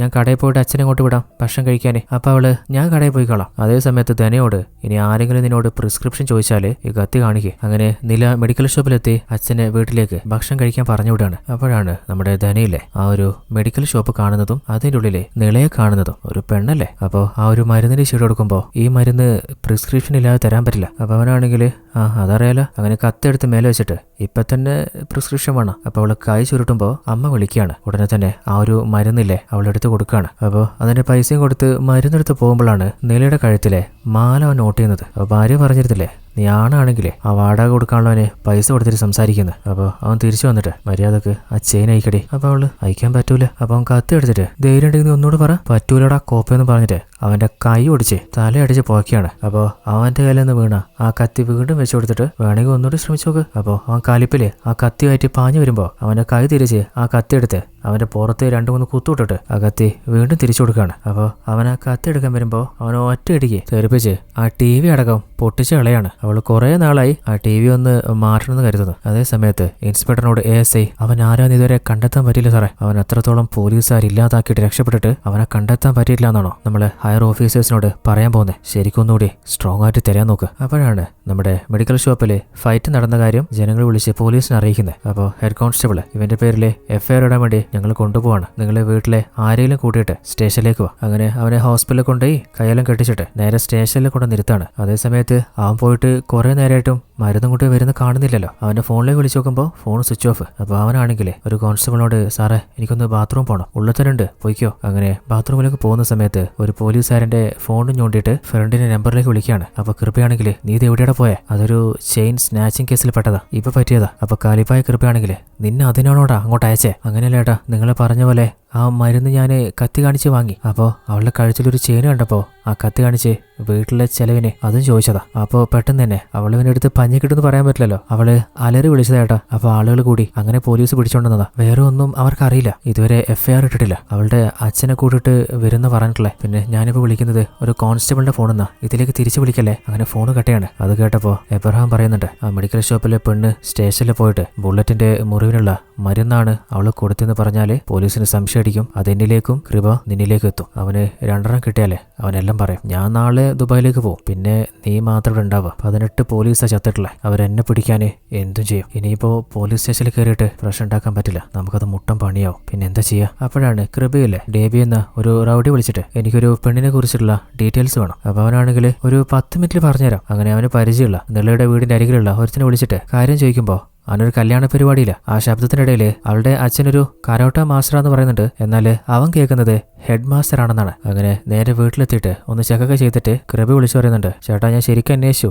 ആ വീട്ടിൽ മൊത്തം 4 ആൾക്കാരാ. അവള്, അവളുടെ അമ്മ, അച്ഛൻ, ചെറിയച്ഛൻ. ചെറിയച്ഛൻ ഇപ്പോ വീട്ടിലില്ല, പുറത്തുകൂടി പോയതാ. 2 ദിവസം കഴിയും വരാന്. അവളുടെ അച്ഛനാണെങ്കിൽ ഒരു ഹെഡ് മാസ്റ്ററാ, അമ്മയാണെങ്കിൽ ഹൗസ് വൈഫ്. വെറും സപ്പ ഫാമിലിയാ. അണ്ണൻ ആളുകളായിട്ട് വന്നിട്ടുണ്ടെങ്കിൽ ഈസി ആയിട്ട് എല്ലാത്തിനും തീർത്തിട്ട് പോവാം. അപ്പൊ കൃപയാണെങ്കിൽ റിസ്ക് എടുക്കണ്ട, ആ 3 തീർത്തേക്ക്. പിന്നെ ഒരു 3 ആൾക്കാരെ സ്റ്റേഷനിലേക്ക് അയച്ചിട്ട് ആ പെൺകുട്ടിയോട് ഒരു പ്രണയം ഉണ്ടായിരുന്നു, അവളെ സമ്മതിച്ചില്ല, അതിന് തീർത്തിയാന്ന് സറണ്ടർ ആവാൻ പറ. അതേ സമയത്ത് നിളയും അച്ഛനും വീട്ടിലെത്തിയപ്പോ അമ്മ കാലിപ്പ വന്നിട്ട്. അപ്പൊ അച്ഛൻ പിന്നെ ഇവിടെ എന്തായിരുന്നു ചെയ്യണ്ടേ? ചെയിനും ഊരി കൊടുത്തിട്ട് അവനെ വെറുതെ വിടണായിരുന്നു. ചെയിന് ഊരി കൊടുക്കും വേണ്ടിയിരുന്നു. അവന്റെ മേത്ത് കുറേയധികം മുറിവിട്ട് പഞ്ചറാക്കേണ്ട ആവശ്യം ഉണ്ടായിരുന്നില്ല. ഇനി ഇവൾ ആരാന്ന് നോട്ട് ചെയ്ത് അവര് പകയുമായിട്ട് തിരിച്ചു വരില്ലെന്ന് എന്താ ഉറപ്പ്? കല്യാണ വയസ്സായ പെൺകുട്ടിയല്ലേ. ഇനി പോലീസ് കേസ് എന്ന് പറഞ്ഞിട്ട് പുറകെ അലയാനാ? അതുകൊണ്ട് വേഗം തന്നെ സ്റ്റേഷനിലേക്ക് പോയിട്ട് ഒരു കേസ് നമുക്കില്ല പറഞ്ഞ് ഒത്തുതീർപ്പാക്കിട്ട് പ്രശ്നം തീർത്തിട്ട് വാ. അതേ സമയത്ത് കൃപയുടെ ടീമിലെ ആയുധവുമായിട്ട് ആ വീടിന്റെ ഉള്ളിലെത്തിയിട്ട് പല ഭാഗത്തായിട്ട് ഒളിച്ചിരിക്കുകയാണ്. അപ്പോൾ ഫ്രഷ് ആയിട്ട് നിള സ്റ്റേഷനിലേക്ക് പോകാൻ ഇറങ്ങുമ്പോൾ ഒരുത്തന്റെ കയ്യിലെ കത്തി താഴെ വീഴുന്ന ശബ്ദം കേൾക്കുകയാണ്. അപ്പോൾ അച്ഛനാണെങ്കിലേ പോയാലോ മോളെ അത് പറഞ്ഞിരുന്നപ്പോൾ ഒരു റൗഡിയില്ലേ ഒരുത്തിന് കണ്ണ് കാണിക്കുകയാണ്. അവൻ കത്തിയുമായി അവളുടെ നേരെ പായുമ്പോൾ അവനിൽ നിന്ന് ജസ്റ്റ് അവള് തെന്നി മാറാണ്. അപ്പോൾ വേറൊരുത്തനെ നമ്മുടെ ഹീറോയുടെ നേരെ കഴിക്കുമ്പോൾ അവന്റെ കൈ അടിച്ച് നിലം പരിശാക്കാണ്. അതേ സമയത്ത് നമ്മുടെ നിളയില്ലേ അവളുടെ നേരെ വന്നവനെ ചവിട്ടി തെറിപ്പിച്ച് പിഴിഞ്ഞെറിയുന്നുണ്ട്. അപ്പോഴാണ് ശബ്ദം കേട്ടിട്ട് നമ്മുടെ ഹീറോയിൻ നിളയുടെ അമ്മ പ്രീതിയില്ലേ ഭയത്തോടെ അങ്ങോട്ട് വരുമ്പോൾ ഒരുതും പറയുന്നുണ്ട് അവളെങ്ങ് തീർത്തെ. അപ്പോൾ 2 ആളുകളും അപ്പുറത്തും ഇപ്പുറത്തും കത്തിയുമായിട്ട് പാഞ്ഞു വരുമ്പോൾ പ്രീതിയില്ലേ നൈസായിട്ട് അത് നൊഴിഞ്ഞിട്ട് അവർ ഓരോരുത്തരെയും കൈയുടെ മുട്ടുവെച്ച് ഇടിച്ച് പരത്തുന്നുണ്ട്. അങ്ങനെ നിലം പരിശാക്കിയിട്ട് ഓരോരുത്തരെയും വലിച്ചെറിയാണ്. ആ കാഴ്ച കണ്ട റൗഡികളും അതുപോലെ നിളയും ഷോക്കായി നിൽക്കുന്നുണ്ട്. അല്ല എന്റെ അമ്മ തന്നെയാണ് ഇത്. അങ്ങനെ 3 പേരും എല്ലാത്തിനും അടിച്ചു തീർത്ത ശേഷം നമ്മുടെ ഹീറോ പോയി നോക്കുമ്പോൾ എല്ലാ ആളുകളും കാഞ്ഞു പോയിട്ടുണ്ട്. അപ്പോൾ നിളയാണെങ്കിൽ അച്ഛനോട് ഇന്ന് മെഡിക്കൽ ഷോപ്പിൽ വന്നില്ലേ അവന്റെ ആൾക്കാരായിരിക്കും തോന്നുന്നുണ്ട്. അപ്പോൾ ഹീറോയിൻ പ്രീതി പറയുന്നുണ്ട് നമുക്ക് സ്റ്റേഷനിൽ പോയിട്ട് കാര്യം പറഞ്ഞാലോ, ഞാൻ വേണേ സറണ്ടർ ആയിക്കോളാം. എന്താ പറയാൻ പോകുന്നേ? 3 ആൾക്കാരെ തീർത്ത് കളഞ്ഞെന്നോ? അത് വേണ്ട, എനിക്ക് വേറൊരു വഴി തോന്നുന്നുണ്ട്. ഇവിടെ നടന്നത് ആരും അറിയണ്ട. പിന്നില് ബാത്റൂമിനായിട്ട് പുതുതായി എടുത്ത കുഴിയില്ലേ അതിൽ 3 പേരെയും ഇട്ടങ്ങ് മൂടിക്കളയാം. അപ്പോൾ നിള അല്ല മറിഞ്ഞിരിക്കുന്ന ബാക്കി 3 പേരെ അപ്പൊ എന്താ ചെയ്യാൻ പോകുന്നത്? അത് കേട്ടപ്പോ ആ റൗഡുകൾ തരിച്ചു പോവാണ്. ആരൊക്കെ എവിടെയൊക്കെ ഉണ്ടെന്ന് ഓൾറെഡി നിള നോട്ട് ചെയ്തിട്ടുണ്ടായിരുന്നു. അപ്പോൾ ഹീറോ പറയുന്നുണ്ട് ഈ വീട്ടില് എന്റെ മോളെ കൊല്ലാന് ആരൊക്കെ വന്നിട്ടുണ്ടോ ഒരുത്തനും ജീവനോടെ പോയില്ല. എന്നിട്ട് തന്റെ ഭാര്യ പ്രീതിയോട് എപ്പോഴും നീ നിന്റെ മോക്ക് വേണ്ടിയിട്ടെന്ന് പറയാറില്ലേ, ഇതും അവൾക്ക് വേണ്ടിയിട്ട് തന്നെയാ. അങ്ങനെ വാതിലും ജനലൊക്കെ ലോക്ക് ചെയ്തിട്ട് അവരെ എല്ലാവരെയും ഒന്നിച്ച കുഴിയിൽ മൂടാൻ റെഡിയാവാണ്. അപ്പോൾ ഭയന്നുപോയ കൃപയുടെ അനിയന ടീമുമില്ലേ ആയുധമായിട്ട് പുറത്തിറങ്ങാണ്. അങ്ങനെ ഒരുത്തൻ പാഞ്ഞ് ഹീറോയുടെ നേരെ വരുമ്പോൾ ഒറ്റയടിക്ക് അവനെ തലയടക്കം നിലത്തടിച്ച് പരത്താണ്. അതുകൊണ്ട് വിറച്ചു പോയിട്ട് ഇയാള് ഹെഡ് മാസ്റ്റർ അല്ലേ? അപ്പോ അങ്ങനെ 3 പേരും ചേർന്ന് ബാക്കി 3 പേരെയും പിഴിഞ്ഞെടുക്കുന്നുണ്ട്. അതേ സമയത്ത് എബ്രഹാമില്ലേ അവന്റെ പേഴ്സ് നോക്കുമ്പോൾ അവിടെ കാണുന്നില്ല. അപ്പോൾ കൂട്ടാളി പറയുന്നുണ്ട് കുറച്ചു നേരത്തെ ഇവിടെ ഞാൻ കണ്ടതാണല്ലോ. അങ്ങനെ അവിടെ മുഴുവനായിട്ട് അവരരിച്ചു പെറുക്കാണ്. അവസാനം പേഴ്സ് കൊണ്ടുവന്ന് കൊടുക്കുമ്പോൾ അത് അവന്റെ പേഴ്സല്ല, മറിച്ച് കൃപയുടെ അനിയന്റെ പേഴ്സാണ്. അവൻ തിരക്കുടിച്ച് പോയപ്പോൾ എബ്രഹാമിന്റെ പേഴ്സ് മാറിയെടുത്ത് പോയതാണ്. അതിലാണ് ആ 1000 കോടിയുടെ 100 രൂപ സീരിയൽ നമ്പർ നോട്ടുള്ളത്. അതേ സമയത്ത് നമ്മുടെ ഹീറോയിൻ ടീമിലെ എല്ലാത്തിനെയും തീർത്ത് കെട്ടിട്ട് ആ കുഴിയിലേക്ക് വലിച്ചു കൊണ്ടുപോയിട്ടാണ്. അതേ സമയത്ത് കാര്യങ്ങളൊന്നും അറിയാതെ വരുണില്ലേ കിട്ടാൻ പോകുന്ന 6000 കോടി വെച്ച് അതെവിടേക്കാണ് ഇൻവെസ്റ്റ് ചെയ്യേണ്ടതെന്നുള്ള പ്ലാൻ ഉണ്ടാക്കാണ്. അതേ സമയത്ത് നമ്മുടെ കൃപ പറഞ്ഞിട്ട് അനിയനെ വിളിച്ചു നോക്കുമ്പോൾ അനിയനും കൂടെ പോയ ആരും ഫോൺ എടുക്കുന്നില്ല. പണി എവിടെയോ പാളിട്ടെന്ന് ഉറപ്പായപ്പോൾ ഇനിയും ഇവിടെ നിൽക്കുന്ന സേഫ് അല്ല. അങ്ങനെ എബ്രഹാമിനെ കൂട്ടിട്ട് അവിടെ നിന്ന് വേറൊരു ഭാഗത്തേക്ക് പോവാണ്. അതേ സമയത്ത് നമ്മുടെ IG-യിലെ എബ്രഹാമിന്റെ ഫോട്ടോ ഫാക്സ് വന്നത് കണ്ടിട്ടുണ്ട്. മറ്റൊരു ഭാഗത്ത് നമ്മുടെ വരുണിന്റെ റിസർച്ച് ടീമിന്റെ ഹെഡ് ശ്രീധരൻ വിളിച്ചിട്ട് കഴിഞ്ഞ ദിവസം നീ എവിടെയായിരുന്നു? ഞാൻ എന്റെ വീട്ടിൽ തന്നെ ഉണ്ടായിരുന്നു. ആഹാ, അപ്പോ കഴിഞ്ഞ ദിവസം VRS കമ്പനിയുടെ ഹെഡുമായിട്ട് ഹോട്ടലിൽ വെച്ച് മീറ്റ് ചെയ്തത് നീയല്ല, ഇനി ആരെങ്കിലും കളവ് പറഞ്ഞതാണോ? അപ്പോഴാണ് അവൻ 7,000 കോടിയുടെ ഡീലില്ലേ അയാൾക്ക് ഒറ്റ കൊടുക്കുന്നത്. അപ്പോൾ സാറ് ഞാൻ ആരെയും കണ്ടിട്ടില്ല. അപ്പോൾ അവർ മീറ്റ് ചെയ്ത വീഡിയോ കാണിച്ചിട്ട് എല്ലാം നീ അയാളോട് പറഞ്ഞല്ലേ, പറയാതിരിക്കുന്നതായിരുന്നു നിനക്ക് നല്ലത്. അപ്പോഴാണ് അയാളുടെയും അയാളുടെ അസിസ്റ്റന്റിന്റെയും ബോഡി പോലീസ് ആ ഹോട്ടലിൽ നിന്ന് കൊണ്ടുപോകുന്ന കാണുന്നത്. അതുപോലെ ഒറ്റ കൊടുത്ത തന്റെ കൂടെയുള്ളവനെ തന്നെ വരുണില്ലേ ഹോക്കി ബാറ്റ് വെച്ച് അടിച്ച് തീർത്ത് കളയാണ്. അതേസമയത്ത് മറ്റൊരു ഭാഗത്ത് കൃപയില്ലേ എലിയെ വിളിച്ചിട്ട് അല്ലടാ എന്താ പറ്റിയെന്നറിയില്ല, അവളെ തീർക്കാൻ പോയ ഒരുത്തനെയും വിളിച്ചിട്ട് കിട്ടുന്നില്ല, അവര് തിരിച്ചു വന്നിട്ടില്ല, അയാളുടെ വീട്ടിൽ പോയിട്ട് നീ ഒന്ന് നോക്കിയിട്ട് അറിയിക്കേ. അപ്പോഴാണ് ആ ഒരു ടീമിന്റെ വണ്ടി ഹീറോയിന്റെ വീട്ടിലേക്ക് പോകുന്ന വഴിക്ക് ബ്രേക്ക് ഡൗൺ ആയി കിടക്കുന്നത് അവൻ കാണുന്നത്. അതേസമയത്ത് നമ്മുടെ നിളയും ഹീറോയും ഇല്ലേ ഇനി ഈ ഒരു കേസുമായിട്ട് മുന്നോട്ട് പോകാൻ പാടില്ല. അമ്മ പറഞ്ഞോലെ നമുക്ക് ഈ കേസ് പിൻവലിക്കാം, അല്ലെങ്കിൽ നമുക്ക് തന്നെയായിരിക്കും അത് പ്രശ്നമാവുക. അങ്ങനെ തന്റെ മകളെയും കൂട്ടിട്ട് ഹീറോ സ്റ്റേഷനിലേക്ക് പോവാണ്. അപ്പോഴാണ് എലിയിലെ തന്റെ ബോസ് കൃപ വിളിച്ചിട്ട് ഏട്ടാ എനിക്ക് തോന്നുന്നത് അവരിതുവരെ ആ വീട്ടിലേക്ക് എത്തിയിട്ടില്ല എന്നാണ്. വരുന്ന വഴിക്ക് അവരുടെ വണ്ടി പഞ്ചറായി കിടക്കുന്ന കണ്ടിട്ടുണ്ടായിരുന്നു. അവിടെ വെച്ച് ആരോ അവരെ മുഴുവൻ തൂക്കിയതാണ്. ആ ഹെഡ് മാസ്റ്റർ വീട്ടിൽ ഞാൻ പോയി നോക്കിയിട്ടുണ്ടായി. അവിടെ എല്ലാവരും സീരിയലാണ് ഇട്ടിരിക്കുക. ഇനി എങ്ങാനും അവരാ വീട്ടിലെത്തിയിട്ടുണ്ടെങ്കിൽ ആ വീട്ടിൽ ആരെങ്കിലും ജീവനോട് ബാക്കിയുണ്ടാവോ? അപ്പോ കൃപക്ക് സംശയം തോന്നിയിട്ട് തന്റെ അനിയൻ ശിവയുടെ കൂട്ടാളെ വിളിച്ചിട്ട് കഴിഞ്ഞ കുറച്ച് മാസമായിട്ട് എന്റെ അനിയനെ തീർക്കാൻ ആരെങ്കിലും പ്ലാൻ ചെയ്യുന്നുണ്ടോന്ന് ഒന്ന് കണ്ടുപിടിക്കുക. അപ്പോഴാണ് അവൻ പറയുന്നത് ഇന്ന് രാവിലെ പോലീസ് വന്നിട്ടുണ്ടായിരുന്നു കേട്ടോ. അപ്പോഴാണ് നമ്മൾ കാണുന്നത് ഒരു 6 കിലോ കഞ്ചാവ് മിസ്സായിട്ട് SI ഒരാളെ കാണാൻ വന്നിരുന്നില്ലേ, അത് കൃപയുടെ അനിയൻ ശിവയെ തന്നെയായിരുന്നു. ഞാൻ ചോദിച്ചപ്പോ SM സ്റ്റേഷനിൽ നിന്ന് SI ആണ് വന്നതെന്ന് പറഞ്ഞ കാര്യം എന്താണെന്ന് ചോദിച്ചിട്ട് ഒന്നും പറഞ്ഞില്ല. അപ്പോഴാണ് കൃപ ഓർക്കുന്നത് ധനയെ പോലീസ് പിടിച്ചെന്ന് പറഞ്ഞതും SM സ്റ്റേഷനിൽ തന്നെ. ഇനി എബ്രഹാം പറഞ്ഞ പോലെ അവനെ പിടിക്കാന് പോലീസ് ഏതറ്റവരെയും പോകുന്നല്ല പറഞ്ഞ്. അപ്പോൾ തന്റെ അനിയനെയും കൂട്ടരെയും വണ്ടി ബ്ലോക്ക് ചെയ്ത് തൂക്കിയത് പോലീസ് ടീം തന്നെയായിരിക്കും. അപ്പോൾ കൃപക്ക് പരിചയമുള്ള ഒരുത്തനോട് സ്റ്റേഷനിൽ ഒന്ന് പോയി നോക്കാൻ പറയാണ്. അപ്പോൾ ഒരു ബാനർ വെക്കാനുള്ള കാര്യമെന്ന് പറഞ്ഞിട്ട് സ്റ്റേഷനിൽ പോയി നോക്കുമ്പോൾ അവിടെ എവിടെയും ശിവയും ടീമും ഇല്ല. ആ കാര്യം കൃപ വിളിച്ച് പറയുന്നുണ്ട്. അപ്പോൾ സ്റ്റേഷനിൽ വെക്കുന്ന റിസ്ക് ആയതുകൊണ്ട് അവർ മാറ്റി തരിക്കും. അപ്പോൾ എബ്രഹാം ആണെങ്കിൽ അവൻ എവിടെയുള്ള ഉടനെ കണ്ടുപിടിക്കണം, അവന്റെ കയ്യിലാണ് എന്റെ പേഴ്സും 1000 കോടിയുള്ള. അങ്ങനെ സ്റ്റേഷനിലെത്തിയിട്ട് നമ്മുടെ ഹീറോ കേസ് പിൻവലിക്കാൻ പറയുമ്പോൾ എന്തിന് ഇവനെ പോലെ ഓരോരുത്തന്മാരെ നിങ്ങൾ പേടിക്കുന്നേ? അപ്പോൾ ഹീറോ സാറേ എനിക്ക് ആകെ ഒരു മോളേ ഉള്ളൂ, അതുപോലെ എൻ്റെ ഭാര്യ വല്ലാതെ പേടിക്കുന്നുണ്ട്. ജീവിതത്തിൽ കുടുംബമല്ലേ ഏറ്റവും പ്രധാനം. കേസൊന്നും വേണ്ട സാറേ, എനിക്കും എന്തോ ഉള്ളിൽ ഭയങ്കര പേടിയുള്ള പോലെ. അങ്ങനെ നിളയോട് കേസൊന്നും ഇല്ലാന്ന് എഴുതി വാങ്ങിയിട്ട് 15 ദിവസം പബ്ലിക് നോയ്സൻസിൽ ധനയെ ഉള്ളിൽ തന്നെ വെക്കാനും പറഞ്ഞ് ആ ഒരു ഡീറ്റെയിൽസ് എഴുതിയെടുത്തിട്ട് നമ്മുടെ ഇൻസ്പെക്ടറെ കൊണ്ട് കൊടുക്കുമ്പോഴാണ് ഇൻസ്പെക്ടറിന് ഒരു കോള് വരുന്നത്. അത് വേറെ ആരുമല്ല കൃപയാണ്. എന്റെ അനിയനെ എവിടെയാടാ നീ തൂക്കി കൊണ്ടുവച്ചിട്ടില്ലേ? മര്യാദ കാലം തന്നോ? ഞാൻ അവന്റെ ഏട്ടനാ. അപ്പൊ ഇൻസ്പെക്ടർ നിനക്ക് കിളി മാറിയിട്ടുണ്ടാ? നിനക്ക് ആള് മാറിയതാടാ. ഹോസ്പിറ്റലിൽ നിന്ന് രക്ഷപ്പെട്ട അവനെ പിടിക്കാനല്ലേ നീ പ്ലാൻ ഉണ്ടാക്കിയ. ഇനി അവന്മാരെന്തൊക്കെ ചെയ്താലും അവന്മാർ ഒരു വാക്കും ഒഴിയാൻ പോകുന്നില്ല. എന്നാൽ നിന്റെ മോൻ അങ്ങനെയല്ല. ഒരു ചെറിയ തട്ട് കൊടുത്തപ്പോഴത്തേക്കും ചെക്കൻ കിടന്ന കാറാണ്. ഒരു വീഡിയോ ഫോണിലേക്ക് അയച്ചിട്ടുണ്ട്, ഒന്ന് നോക്കി നോക്ക്. അതില് തന്റെ മകന്റെ കയ്യില് ഒരു സ്ക്രൂ ഡ്രൈവർ കുത്തി ഇറക്കുന്ന കാണാണ്. അപ്പൊ ഇൻസ്പെക്ടർ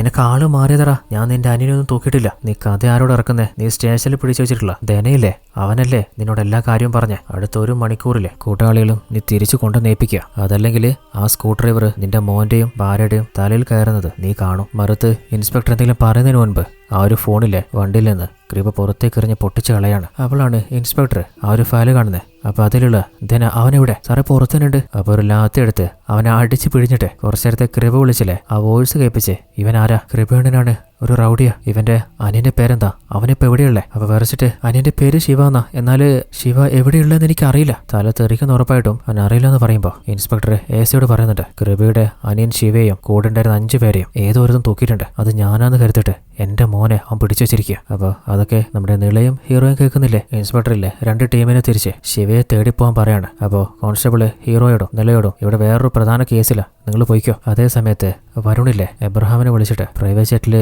നിനക്ക് ദുബായിലേക്ക് പോകാൻ പറ്റും തോന്നില്ല, കുറച്ച് പ്രശ്നങ്ങളുണ്ട്, അതുകൊണ്ട് എന്റെ മാനേജർ അങ്ങോട്ട് വരുന്നുണ്ട്, അവന്റെ കയ്യിൽ നീ ആ 100 രൂപ നോട്ട് കൊടുത്തുവിട്. അപ്പൊ എബ്രഹാമും ആയിക്കോട്ടെ വരാൻ പറ. അതേ സമയത്ത് പോലീസ് ടീം വിളിച്ചിട്ട് സാറേ കഴിഞ്ഞ 1 മണിക്കൂറായിട്ട് ശിവയുടെ ഫോൺ സ്വിച്ച് ഓഫാ. അവസാനമായിട്ട് പെരിയാർ ബ്രിഡ്ജിന്റെ അരികിലാണ് സിഗ്നൽ കാണിച്ചത്. അപ്പോഴാണ് നമ്മൾ കാണുന്നത് ഹീറോയും നമ്മുടെ നിളയും സ്റ്റേഷനിൽ നിന്ന് തിരിച്ചു പോകുമ്പോൾ ആ ഒരു പുഴയില് അവന്റെ ഫോണും ബാക്കി എല്ലാ ഫോണുകളും വലിച്ചെറിഞ്ഞിട്ടുണ്ടായിരുന്നു. അപ്പോൾ കൃപ ചോദിക്കുന്നുണ്ട്, അല്ല വരനോട് നീ എന്തുകൊണ്ടാ ആ 100 രൂപ നോട്ട് നിന്റെ കയ്യിലില്ലാന്ന് പറയാതെ? ഞാൻ എന്താ പറയണ്ടേ? നിന്റെ അനിയൻ പേഴ്സ് മാറിയിട്ട് ആ 100 രൂപ നോട്ട് എടുത്തിട്ട് പോയെന്നും ഇതുവരെ പോയ അവൻ എന്താ പറ്റിയെന്ന് അറിയില്ലെന്നും അങ്ങോട്ട് പറയണതാ. അങ്ങനെ പറഞ്ഞാല് അങ്ങനെ വിശ്വസിക്കും തോന്നുന്നുണ്ടോ? 1000 കോടി കാശിച്ച് നീയും അനിയനും കൂടി വരനോട് ഗെയിം കളിക്കാന്നാണ് അങ്ങനെ കരുതുക. നിന്നെയും ടീമിനെയും അവൻ തീർത്താളയും. അത് മാത്രമല്ല ഇതിനൊക്കെ നിനക്ക് കൂട്ടുന്നത് ഞാനാണെന്ന് പോലും അവൻ ചിലപ്പോൾ കരുതും. അതേസമയത്ത് ഇൻസ്പെക്ടർ വാച്ചാന് ഒരു ടീമിനെ കൃപ അയക്കാണ്. അപ്പോഴാണ് തിരിച്ച് കമ്മീഷണർ വിളിച്ചിട്ട്, നിങ്ങൾ അയച്ച ഫാക്സിലെ ഫോട്ടോ ഞാൻ ഇപ്പോഴാണ് കണ്ടേ, എന്തിനാ നിങ്ങൾ ആ ഫോട്ടോ അയച്ച് അവനെക്കുറിച്ച് അന്വേഷിക്കുന്നത്? അപ്പോഴാണ് പോലീസ് അവനെ പിടിച്ചതും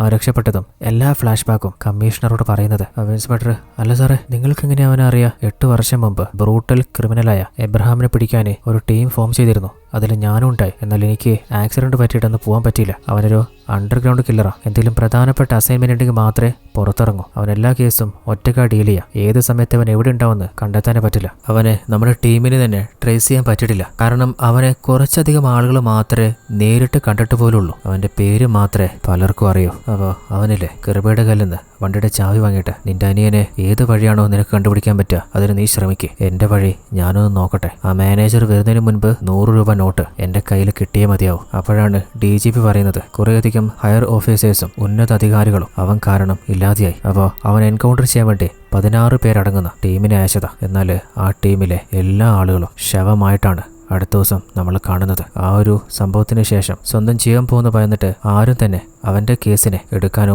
പിന്നാലെ പോകാനോ ശ്രമിച്ചില്ല. അങ്ങനെ കുറെ നാളായിട്ട് അവന്റെ ഒരു വിവരമില്ലാതെ ഇപ്പോൾ തിരിച്ചു വന്നിട്ടുണ്ടെങ്കിൽ എന്തോ ഒരു വലിയ ആപത്ത് സംഭവിക്കാൻ പോകുന്നുണ്ട്. അപ്പോഴാണ് അവനില്ല കാറോടെടുത്ത് നേരെ പോകുന്നത് ഒരു മെഡിക്കൽ ഷോപ്പിലാണ്. അവിടുന്ന് അവനെ ടാബ്ലറ്റുമായി കഴിക്കുന്നത് കാണുമ്പോഴാണ് ആ മെഡിക്കൽ ഷോപ്പിൽ ഓണർ തന്നെ അവൻ തലയില്ലാതെ തീർത്തിട്ടുണ്ട്. അതേ സമയത്ത് നമ്മുടെ ഹീറോനില്ലേ നമ്മൾ ചെയ്ത തെറ്റിനെ ഒരു തെറ്റും ചെയ്യാത്ത ആരുടെയോ അനിയനില്ല മരണപ്പെടാൻ പോകുന്നത്. എങ്ങനെയെങ്കിലും ആ ആപത്ത് നമുക്ക് തടുക്കണം. അപ്പൊ ഹീറോ അല്ല നമ്മുടെ കരോട്ടെ ക്ലാസ്സിൽ പഠിച്ച ഒരുത്തനിപ്പോ പോലീസായിട്ടില്ലേ, അങ്ങനെ അവനെ വിളിച്ചിട്ട് എനിക്ക് നേരിട്ട് നിന്നോട് ഒരു കാര്യം പറയാനുണ്ടെന്ന് പറഞ്ഞ് വീട്ടിൽ നിന്ന് അങ്ങോട്ട് പോവാണ്. അതേസമയത്ത് നമ്മുടെ ഇൻസ്പെക്ടർ അയച്ച ടീമിലെ ഒരു പോലീസുകാരനെ കാണാനില്ല. ബ്രിഡ്ജിന്റെ അടുത്ത് അവർ അന്വേഷിച്ചിട്ടും ഒന്നും കിട്ടില്ല എന്ന് പറയുമ്പോൾ ആ ഒരു പോലീസുകാരനുള്ളത് നമ്മുടെ എബ്രഹാമിന്റെ കസ്റ്റഡിയിലാണ്. അയാൾ ഇടിച്ചു പിഴിഞ്ഞിട്ട്, സത്യം പറ, നിങ്ങളോട് എല്ലാം തുറന്നു പറഞ്ഞത് ധനയല്ലേ? അല്ല സാറേ, ധന അവനൊന്നും മിണ്ടിയിട്ടില്ല. അതുമാത്രമല്ല ധനയുടെ മേലുള്ള കേസ് കരോട്ടെ മാസ്റ്ററുടെ മകൾ വന്നിട്ട് പിൻവലിക്കുകയും ചെയ്തു. എന്ത്, കരോട്ടെ മാസ്റ്ററുടെ മകളോ? അതെ, അതുകൊണ്ട് തന്നെയാ ധനയ്ക്ക് അവളെ ഒന്നും ചെയ്യാൻ പറ്റാതായിരുന്നേ. ഞങ്ങൾ പറയുന്ന സത്യ, നിങ്ങൾ അന്വേഷിക്കുന്ന ശിവ ഞങ്ങളുടെ അടുത്തില്ല. നീ പറഞ്ഞത് ഞാൻ വിശ്വസിക്കുക, നീ സത്യം തന്നെയാ പറയുന്നത്. അതും പറഞ്ഞ് ആ പോലീസുകാരന്റെ തലയും അവൻ കണ്ടിച്ചു കളയാണ്. അപ്പോൾ അവന് കാര്യം മനസ്സിലായിട്ടുണ്ട്. ഇതിന്റെയൊക്കെ പിന്നിലെ ആ കരോട്ടോ മാസ്റ്ററും കുടുംബവും തന്നെയാണ്. അങ്ങനെ നേരെ ആ വീട്ടിലേക്ക് എത്തിയിട്ട് ബെല്ലടിക്കുമ്പോൾ നമ്മുടെ ഹീറോനാണ് വാതിൽ തുറക്കാൻ പോകുന്നത്. അവൻ ഉള്ളിലേക്ക് കയറിയിട്ട് വീടിന്റെ ചുറ്റും നോക്കുമ്പോൾ ഉൾഭാഗം നല്ല ക്ലീൻ ആക്കി വെച്ചിട്ടുണ്ട്. അവൻ ചോദിക്കുന്നുണ്ട്, നിങ്ങളെ കൊല്ലാൻ വന്ന 4 പേരെ നിങ്ങൾ എന്താ ചെയ്തേ? അപ്പൊ നീള, ആഹാ ഇവനും ആ കൂട്ടത്തിലുള്ളതാ. അപ്പോൾ ആ ഇൻസ്പെക്ടറിന്റെ ഭാര്യയും മകനും എവിടെയുള്ളതെന്ന് ഇവൻ അറിയിരിക്കും. അപ്പോൾ നമ്മുടെ ഹീറോയും പോയിട്ട് ടിവിയുടെ വോളിയം കൂട്ടി വെക്കുകയാണ്. അങ്ങനെ ജനലും വാതിലൊക്കെ ലോക്ക് ചെയ്യുമ്പോൾ ഇതിപ്പോ 2 സ്ത്രീകളല്ലേ, അവന്റെ കയ്യിലുണ്ടായിരുന്ന കത്തി അവൻ ദൂരേക്ക് കളയുന്നുണ്ട്. അങ്ങനെ നമ്മുടെ ഹീറോയിനും മകളുടെ നിലയും കൂടി 2 ഭാഗത്തുനിന്നും അവന്റെ നേരേക്ക് പായാണ്. അപ്പോൾ അവൻ മാക്സിമം ചേർത്ത് അവസാനം നിലയെ തള്ളിത്തെറിപ്പിച്ചിട്ട് ഹീറോന്റെ കഴുത്തിൽ കൈവെക്കുമ്പോൾ ഒരു സ്റ്റെപ്പ് ബാക്കോട്ട് മാറിയപ്പോൾ തന്നെ നിളയും അവളുടെ അമ്മയും കൂടി അവനെ ചവിട്ടി അലമാരയിൽ ചേർക്കാണ്. ഹീറോയിന്റെ നേരെ ഒരു കത്തി അറിയുമ്പോൾ അത് തിരിച്ച് അവന്റെ നേരൊക്കെ തന്നെ പായിച്ചു വിടുകയാണ്. അപ്പോൾ നിള പാഞ്ഞു വരുമ്പോൾ അവളെ ബ്ലോക്ക് ചെയ്ത് നിലത്തിടുകയാണ്. അപ്പോഴാണ് നമ്മുടെ ഹീറോയ്ക്ക് അയൽവാസി ഫോൺ ചെയ്തിട്ട്, എന്തിനാ വീട്ടിലെ TV ഇത്രക്ക് സൗണ്ടിൽ വെക്കുന്നേ, കുറച്ച് സൗണ്ട് കുറയ്ക്കേ, ഹീറോയ്ക്ക് കാര്യം കത്തിയിട്ടുണ്ട്, തന്റെ വീട്ടിൽ ആരോ കയറിയിട്ടുണ്ട്. അതേസമയത്ത് വീട്ടിലെ നമ്മുടെ ഹീറോയിനില്ലേ അവന് ചെറുത്ത് നിൽക്കാൻ നോക്കുമ്പോൾ അവനൊരു ബ്രൂട്ടൽ കില്ലറല്ലേ, അവൻ തിരിച്ച് അവരെ തന്നെ ചവിട്ടി തെറിപ്പിക്കുകയാണ്. ആ കാഴ്ച കണ്ടുകൊണ്ടാണ് നമ്മുടെ ഹീറോ വീട്ടിലേക്ക് കയറി വരുന്നത്. എല്ലാ വാശിയും പുറത്തെടുത്ത് പാഞ്ഞവനെ ചവിട്ടി തെറിപ്പിച്ച് അവന്റെ കൈയും കാലും പഞ്ചറാക്കുന്നുണ്ട്. അപ്പോഴാണ് അവൻ കയ്യിൽ കിട്ടിയ ഒരു ബോട്ടിലെടുത്ത് ഹീറോയെ തന്നെ അടിച്ച് താഴെ ഇടുന്നത്. ആ കാഴ്ച കണ്ട് ഹീറോയിനും ഷോക്കായി നോക്കുമ്പോൾ അവൻ നേരെ പോകുന്നത് അവന്റെ നേരെ കിറിഞ്ഞ അവന്റെ ആയുധമായ കത്തി എടുക്കാനാണ്. അങ്ങനെ ഹീറോയിന്റെ കഴുത്തിലേക്ക് ആ കത്തി ഇറക്കാൻ നോക്കുമ്പോൾ അവളെ തടുത്തു നിൽക്കുകയാണ്. അപ്പോഴാണ് ആ കാഴ്ച കണ്ടുകൊണ്ട് നമ്മുടെ ചെറിയച്ഛൻ പാഞ്ഞു വന്ന് എബ്രഹാമിനെ പിടിച്ച് ദൂരേക്ക് എറിയുന്നത്. അങ്ങനെ 2 പേരും മരണ ഫൈറ്റ്. വീണ്ടും അവന്റെ കയ്യിലെ കത്തിയുമായിട്ട് പായ നോക്കുമ്പോൾ ഹീറോ അവന്റെ കത്തി ചവിട്ടി തെറിപ്പിക്കുകയാണ്. അപ്പോൾ നമ്മുടെ ഹീറോയിൻ അവനെയും ചവിട്ടി അടുത്ത അലമാരയും താർത്തിട്ടുണ്ട്. അപ്പോഴാണ് ഒരു ഫോട്ടോ നമ്മൾ കാണുന്നത്. അതായത് ഹീറോ, തന്റെ അനിയൻ, ഹീറോയിൻ, ഇവര് 3 പേരും ഒന്നിച്ചായിരുന്നു കരോട്ടയിലെ ബ്ലാക്ക് ബെൽറ്റ് നേടിയത്. അങ്ങനെ എബ്രഹാമിനെ അടിച്ചു പിടിഞ്ഞിട്ട്, മര്യാദക്ക് പറ, ഇൻസ്പെക്ടറിന്റെ ഭാര്യയും മകനെയും എവിടെ വെച്ചിട്ടില്ലേ? അങ്ങനെ ആ ഡീറ്റെയിൽസ് മനസ്സിലായി. അവരങ്ങോട്ട് പോകുമ്പോൾ നമ്മുടെ ഹീറോ ഹെഡ് മാസ്റ്ററാന്ന് വിളിച്ചു പറഞ്ഞ അവനില്ലേ, അവൻ കൃപയോട് പറയുന്നുണ്ട്, എനിക്കൊരു തെറ്റ് പറ്റിയതാ, എനിക്ക് ഇൻഫർമേഷൻ തന്നവൻ ഇപ്പോഴാ കണ്ടേ. അങ്ങനെ ഹെഡ് മാസ്റ്റർ അല്ല, കരോട്ടെ മാസ്റ്ററാ. അയാളുടെ മോളും അതുപോലെ തന്നെയാ. ഇനിയിപ്പോ ഞങ്ങളുടെ ആളുകള് ആ വീട്ടിലേക്ക് പോയപ്പോ അവരെന്തെങ്കിലും ചെയ്തിട്ടുണ്ടാവോ എന്നൊരു സംശയം. അതേ സമയത്ത് അച്ഛനും മോളും കൂടി നമ്മുടെ പോലീസുകാരന്റെ ഭാര്യയും മോനെ രക്ഷിക്കാൻ പോയിട്ടുണ്ട്. അവിടെ ഉണ്ടായിരുന്ന ഓരോരുത്തന്മാരെയും 2 പേരെടുത്ത് നക്ഷത്രം എണ്ണിക്കുന്നുണ്ട്. ഇടിയെന്ന് വെച്ചാല് കിൻഡലിടി. അവസാനം നേരെ കൃപയും ചവിട്ട് തെറിപ്പിക്കുകയാണ്. അങ്ങനെ നോക്കുമ്പോൾ ആ വീട്ടിന്റെ ഉള്ളിൽ തന്നെയാണ് ആ ഫാമിലിയെ കെട്ടിവെച്ചിട്ടുള്ളത്. എന്നാൽ ഇതൊന്നും അറിയാതെ വരുണിന്റെ മാനേജറില്ലേ ആ 100 രൂപ നോട്ട് വാങ്ങാന് നേരെ ഹീറോയുടെയും നമ്മുടെ നിളയുടെ മുമ്പിലേക്കാണ് ചെന്ന് കയറുന്നത്. അപ്പോൾ അവന് ലോക്ക് ചെയ്തിട്ട് ഇവനാരാ, എന്റെ മേലെ വേറൊരുത്തനുണ്ട്, അവന് വേണ്ട 1000 കോടിയുടെ ഒരു 100 രൂപ നോട്ട് നിങ്ങളുടെ കയ്യിലാണല്ലേ, അതിനു വേണ്ടി അവൻ വരും. 100 രൂപ നോട്ട് 1000 കോടിയെന്നോ, അതിന്റെ പിന്നിൽ ശരിക്കും എന്താടാ? അപ്പോഴാണ് മാനേജർ ആ ഒരു ഗ്രാമത്തിന്റെ കഥയും ഗ്രാമത്തിനടിയിലുള്ള കോടിക്കണക്കിന് രൂപയുടെ അമൂല്യ നിധിയെക്കുറിച്ചും പറയുന്നത്. അതിന് 1300 ജനങ്ങളെ തന്നെ അവരില്ലാതെയാക്കാൻ പ്ലാൻ ചെയ്തെന്ന് അറിഞ്ഞപ്പോൾ ആ വീട്ടില് അങ്ങനെ ഒരു പേഴ്സ് ഉണ്ടോ, ആ പേഴ്സിൽ 100 രൂപയുടെ സീരിയൽ നമ്പറുള്ള നോട്ടുണ്ടോ നോക്കുമ്പോൾ ചെറിയച്ഛൻ പറയുന്നുണ്ട്, നിങ്ങൾ പറഞ്ഞ ശരിയാ, അതേ നമ്പറുള്ള നോട്ട് ഇവിടെ ഉണ്ട്. അപ്പോൾ കൃപ പറയുന്നുണ്ട്, മര്യാദയ്ക്ക് ആ നോട്ട് തന്നിട്ട് ഞങ്ങളെ ജീവനോടെ അതുപോലെ എബ്രഹാമിനെയും ജീവനോടെ വെറുതെ വിട്ടേക്ക്, ഇല്ലെങ്കിലേ അവന് നോട്ടിനും അവന്റെ ജീവനും വേണ്ടി നിങ്ങളുടെ കുടുംബത്തെ തന്നെ ഇല്ലാതെയാക്കും. അപ്പോൾ ഹീറോ തന്റെ മകളോട്, നീ പറ നമ്മൾ എന്താ ചെയ്യണ്ടേ? അപ്പോൾ നിളയിലെ ആ ഒരു ഗ്രാമം തന്നെ തകർന്നില്ലാതെയാവുന്നത് ഓർത്ത് നോക്കിയിട്ട് അതിനെക്കുറിച്ച് നിങ്ങൾക്കൊന്നും ഒരു വേവലാതി ഇല്ലല്ലേ? അപ്പോൾ കൃപ, ആ ഗ്രാമമായിട്ട് നിങ്ങൾക്ക് ഒരു ബന്ധവുമില്ലല്ലോ, ആരെന്നറിയാത്ത അവരുടെ കാര്യം ചിന്തിച്ച് നിങ്ങളുടെ ജീവൻ കളയാൻ നിൽക്കണ്ട. അപ്പോൾ നിളയാണെങ്കിൽ നീ പറഞ്ഞ ശരിയാ, ആ ഗ്രാമത്തിൽ ആരെയും ഞങ്ങൾക്കറിയില്ല. ഇപ്പോൾ ഞങ്ങൾ രക്ഷിക്കാൻ വന്ന ആ ഇൻസ്പെക്ടറിന്റെ ഭാര്യയും മോനുല്ലേ, അവനെ ഞങ്ങൾക്ക് അറിയുന്ന നീ കരുതുന്നേ അവനെ അറിയില്ല. ആരെന്ന് പോലും അറിയാത്ത ആ 2 പേരെ രക്ഷിക്കാന് ഞങ്ങള് ഇത്രത്തോളം കഷ്ടപ്പെട്ടിട്ടുണ്ടെങ്കിൽ 1300 ജീവ രക്ഷിക്കാന് ഏതറ്റം വരെ ഞങ്ങൾ പോവും. ആ ഗ്രാമത്തിനെ നിലനിർത്തിയേ മതിയാവും. അപ്പൊ കൃപ, നിന്റെ മോള് പറയുന്ന കേക്കല്ലേ, അവള് തീരുമാനിച്ചാലേ പിന്നെ ഞാൻ വിചാരിച്ചാലും തടുക്കാൻ പറ്റില്ല. അങ്ങനെ 2 പേരെയും അവിടെ വെച്ച് തന്നെ തീർക്കാണ്. അങ്ങനെ ആ കുടുംബത്തെ അവിടെ നിന്ന് രക്ഷപ്പെടുത്തി കൊണ്ടുപോകണം. അതേ സമയത്ത് വരുണില്ലേ, തന്റെ മാനേജറും അതുപോലെ കൃപയും കൊല്ലപ്പെട്ട ന്യൂസ് കാണുകയാണ്. അപ്പോൾ മന്ത്രി വിളിച്ചിട്ട്, നീ എനിക്കിട്ട് പണിയുള്ള പ്ലാനാ, 2 ദിവസത്തില് ട്രാൻസാക്ഷൻ നടത്താൻ പറ്റുമെങ്കിൽ ചെയ്യേ, ഇല്ലെങ്കിൽ 6000 കോടിയുടെ സ്വപ്നം തന്നെ നീ മറന്നേക്ക്. അതേ സമയത്ത് നമ്മുടെ ഇൻസ്പെക്ടറിന് ഇതിന്റെ പിന്നിൽ ആരാന്ന് പോലും മനസ്സിലായിട്ടില്ല. അപ്പോൾ കൃപ കൊല്ലപ്പെട്ട ആ ഭാഗത്തുള്ള എല്ലാ CCTVയും ശരിക്ക് ചെക്ക് ചെയ്യും. അത് മാത്രമല്ല, കൃപ ചത്താല് ആർക്കൊക്കെയാണ് ഗുണമുള്ളത് അവരുടെയൊക്കെ ലിസ്റ്റ് എടുക്കുകയും ചെയ്യും. എന്നാൽ ആ ഒരു ടീം അന്വേഷിക്കാൻ എത്തിയപ്പോൾ ഓൾറെഡി പോലീസ് ഡിപ്പാർട്ട്മെന്റിൽ നിന്ന് തന്നെ CCTV വിഷ്വലൊക്കെ കൊണ്ടുപോയെന്നാണ് അറിയുന്നത്. അതായത് നമ്മുടെ ഹീറോ തന്റെ ശിഷ്യനായിട്ടുള്ള പോലീസുകാരനല്ലേ, അങ്ങനെ വെച്ച് തന്നെ എവിഡൻസ് ഒക്കെ ക്ലിയർ ചെയ്തിട്ടുണ്ട്. അതേ സമയത്ത് വരുണില്ലേ, ഇതിന്റെയൊക്കെ പിന്നിലെ ആരാണെന്ന് കണ്ടുപിടിക്കാനുള്ള ശ്രമത്തിലാണ്. അപ്പോൾ ഇൻസിഡന്റ് ഒക്കെ നടക്കുമ്പോൾ ഒരു സ്കൂട്ടി മാത്രമേ ആ ഏരിയയിലൂടെ ട്രാവൽ ചെയ്തിട്ടുള്ളൂ. അത് ഹീറോയുടെ സ്കൂട്ടിയാണ്. എന്നാൽ അവൻ കരുതിയത് എന്താ, ഒരിക്കലും ഇതുപോലെ ഒരു സാധാരണക്കാരൻ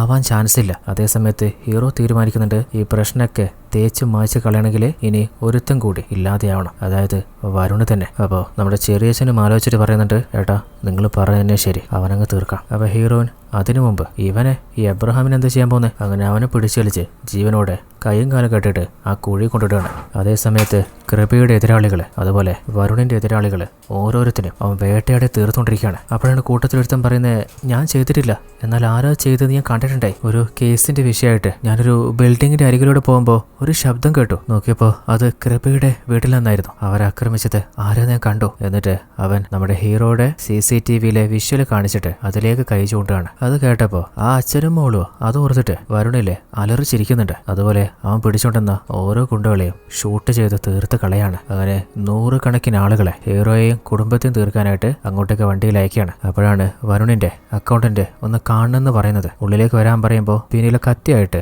ആരോ ആളെ കൊണ്ടുവരികയാണ്. അതേ സമയത്ത് ഹീറോയുടെ വീടിന്റെ വാതിൽ തന്നെ ആ ഗുണ്ടുകളെ ചവിട്ടി പൊടിച്ചിട്ടുണ്ട്. ഉള്ളിലിപ്പോൾ ഉള്ളത് നമ്മുടെ ഹീറോയിനും ചെറിയച്ഛനുമാണ്. അപ്പോൾ ഹീറോയും പറയുന്നുണ്ട്, ഇവിടെ വന്നിട്ടുള്ള ഒരുത്തനും ചാവാൻ പാടില്ല, ചത്തുകഴിഞ്ഞാൽ നമുക്ക് പണിയാ. അതേ സമയത്ത് ഹീറോ തന്റെ മകളോട് പറയുന്നുണ്ട്, ഇവിടെയുള്ള ഒരുത്തനും ജീവനോടെ പുറത്ത് പോകാൻ പാടില്ല. അങ്ങനെ 2 ഭാഗത്തും പൊരിഞ്ഞ ഫൈറ്റ്. വരണ്ട് മുമ്പിൽ വെച്ച് തന്നെ അവന്റെ ഓരോ ആൾക്കാരും നെറ്റിയിലെ കത്തി കയറിയിട്ട് തെറിച്ച് വീഴുമ്പോൾ ചെറുതായിട്ട് വരുണൊന്ന് ഇടറുന്നുണ്ട്. അങ്ങനെ 2 ഭാഗത്തും മരണ ഫൈറ്റ് നടക്കുമ്പോൾ അവസാനം നമ്മുടെ ഹീറോയിനില്ലേ വരുണിന്റെ നേരേക്ക് പാഞ്ഞ് ചാടുകയാണ്. അപ്പോൾ അവൻ മാറിയിട്ട് നിളയെ അടിച്ച് തെറിപ്പിക്കാൻ നോക്കുമ്പോൾ നമ്മുടെ ഹീറോ മറ്റു സൈഡിൽ നിന്ന് പാഞ്ഞു വന്ന് അവനെ ചവിട്ടി തെറിപ്പിക്കുകയാണ്. അങ്ങനെ അച്ഛനും മോളും കൂടി അവന്റെ 2 കൈ ഒടിച്ചിട്ട് പറത്തി വിട്ടിട്ടുണ്ട്. അതേ സമയത്ത് അമ്മയും ചെറിയച്ഛനും വന്ന് ഓരോരുത്തരെയും പിഴിഞ്ഞിട്ടിട്ടുണ്ട്. അപ്പോൾ വരൻ ചോദിക്കുന്നുണ്ട്, നിങ്ങൾ ആരാ? നിങ്ങളോട് അതിനു മാത്രം ഞാൻ എന്താ ചെയ്തേ? അപ്പോഴാണ് ഒരു ഫ്ലാഷ് ബാക്ക് നമ്മൾ കാണുന്നത്. അതായത് നിള ചെറിയച്ഛനോട് ആ നോട്ടുണ്ടോ എന്ന് ചോദിച്ചില്ലേ, അപ്പൊ തന്നെ 100 രൂപ നോട്ട് കത്തിച്ച് കളയാൻ അവൾ പറഞ്ഞിട്ടുണ്ടായിരുന്നു. അതായത് 1300 കുടുംബത്തെ രക്ഷിക്കാൻ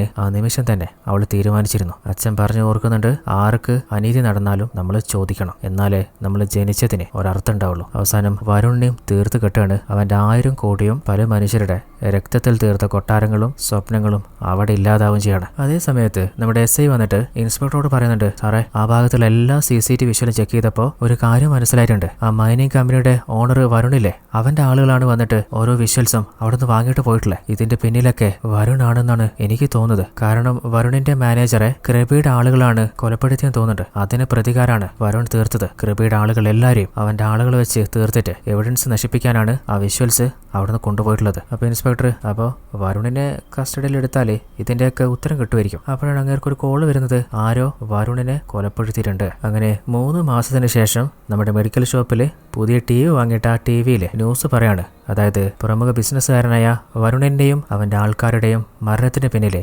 ആരാണെന്ന് ഇതുവരെ പോലീസിന് ഒന്നും കണ്ടെത്താൻ പറ്റിയിട്ടില്ല. അതുകൊണ്ട് കേസ് CBIക്ക് മാറ്റാൻ പോവാണ്. ഇതോടുകൂടി ഈ ഒരു കഥ ഇവിടെ അവസാനിക്കുകയാണ്. അപ്പോൾ എങ്ങനെയുണ്ടായിരുന്ന കഥ? വീഡിയോ ഇഷ്ടപ്പെട്ടാലേ എല്ലാ കൂട്ടുകാരും ഈ വീഡിയോയ്ക്ക് ലൈക്ക് ചെയ്യാൻ മറന്നുപോയിട്ടുണ്ടെങ്കിൽ ഇപ്പം തന്നെ ഒന്ന് ലൈക്ക് ചെയ്യുക. അതുപോലെ നിങ്ങളുടെ അഭിപ്രായങ്ങൾ കമന്റ് ചെയ്യുക. ഏത് കഥയാണ് നിങ്ങൾക്ക് കാണാൻ ആഗ്രഹമുള്ളത് അതിനെക്കുറിച്ച് അറിയിക്കുക. അപ്പോൾ ഇനി എന്നും നമ്മൾ കാണുമെന്ന പ്രതീക്ഷയോടെ മറ്റൊരു വീഡിയോയിൽ കണ്ടുമുട്ടാം. അതുവരേക്കും ഇത് നിങ്ങളുടെ TM family. Tata, bye bye.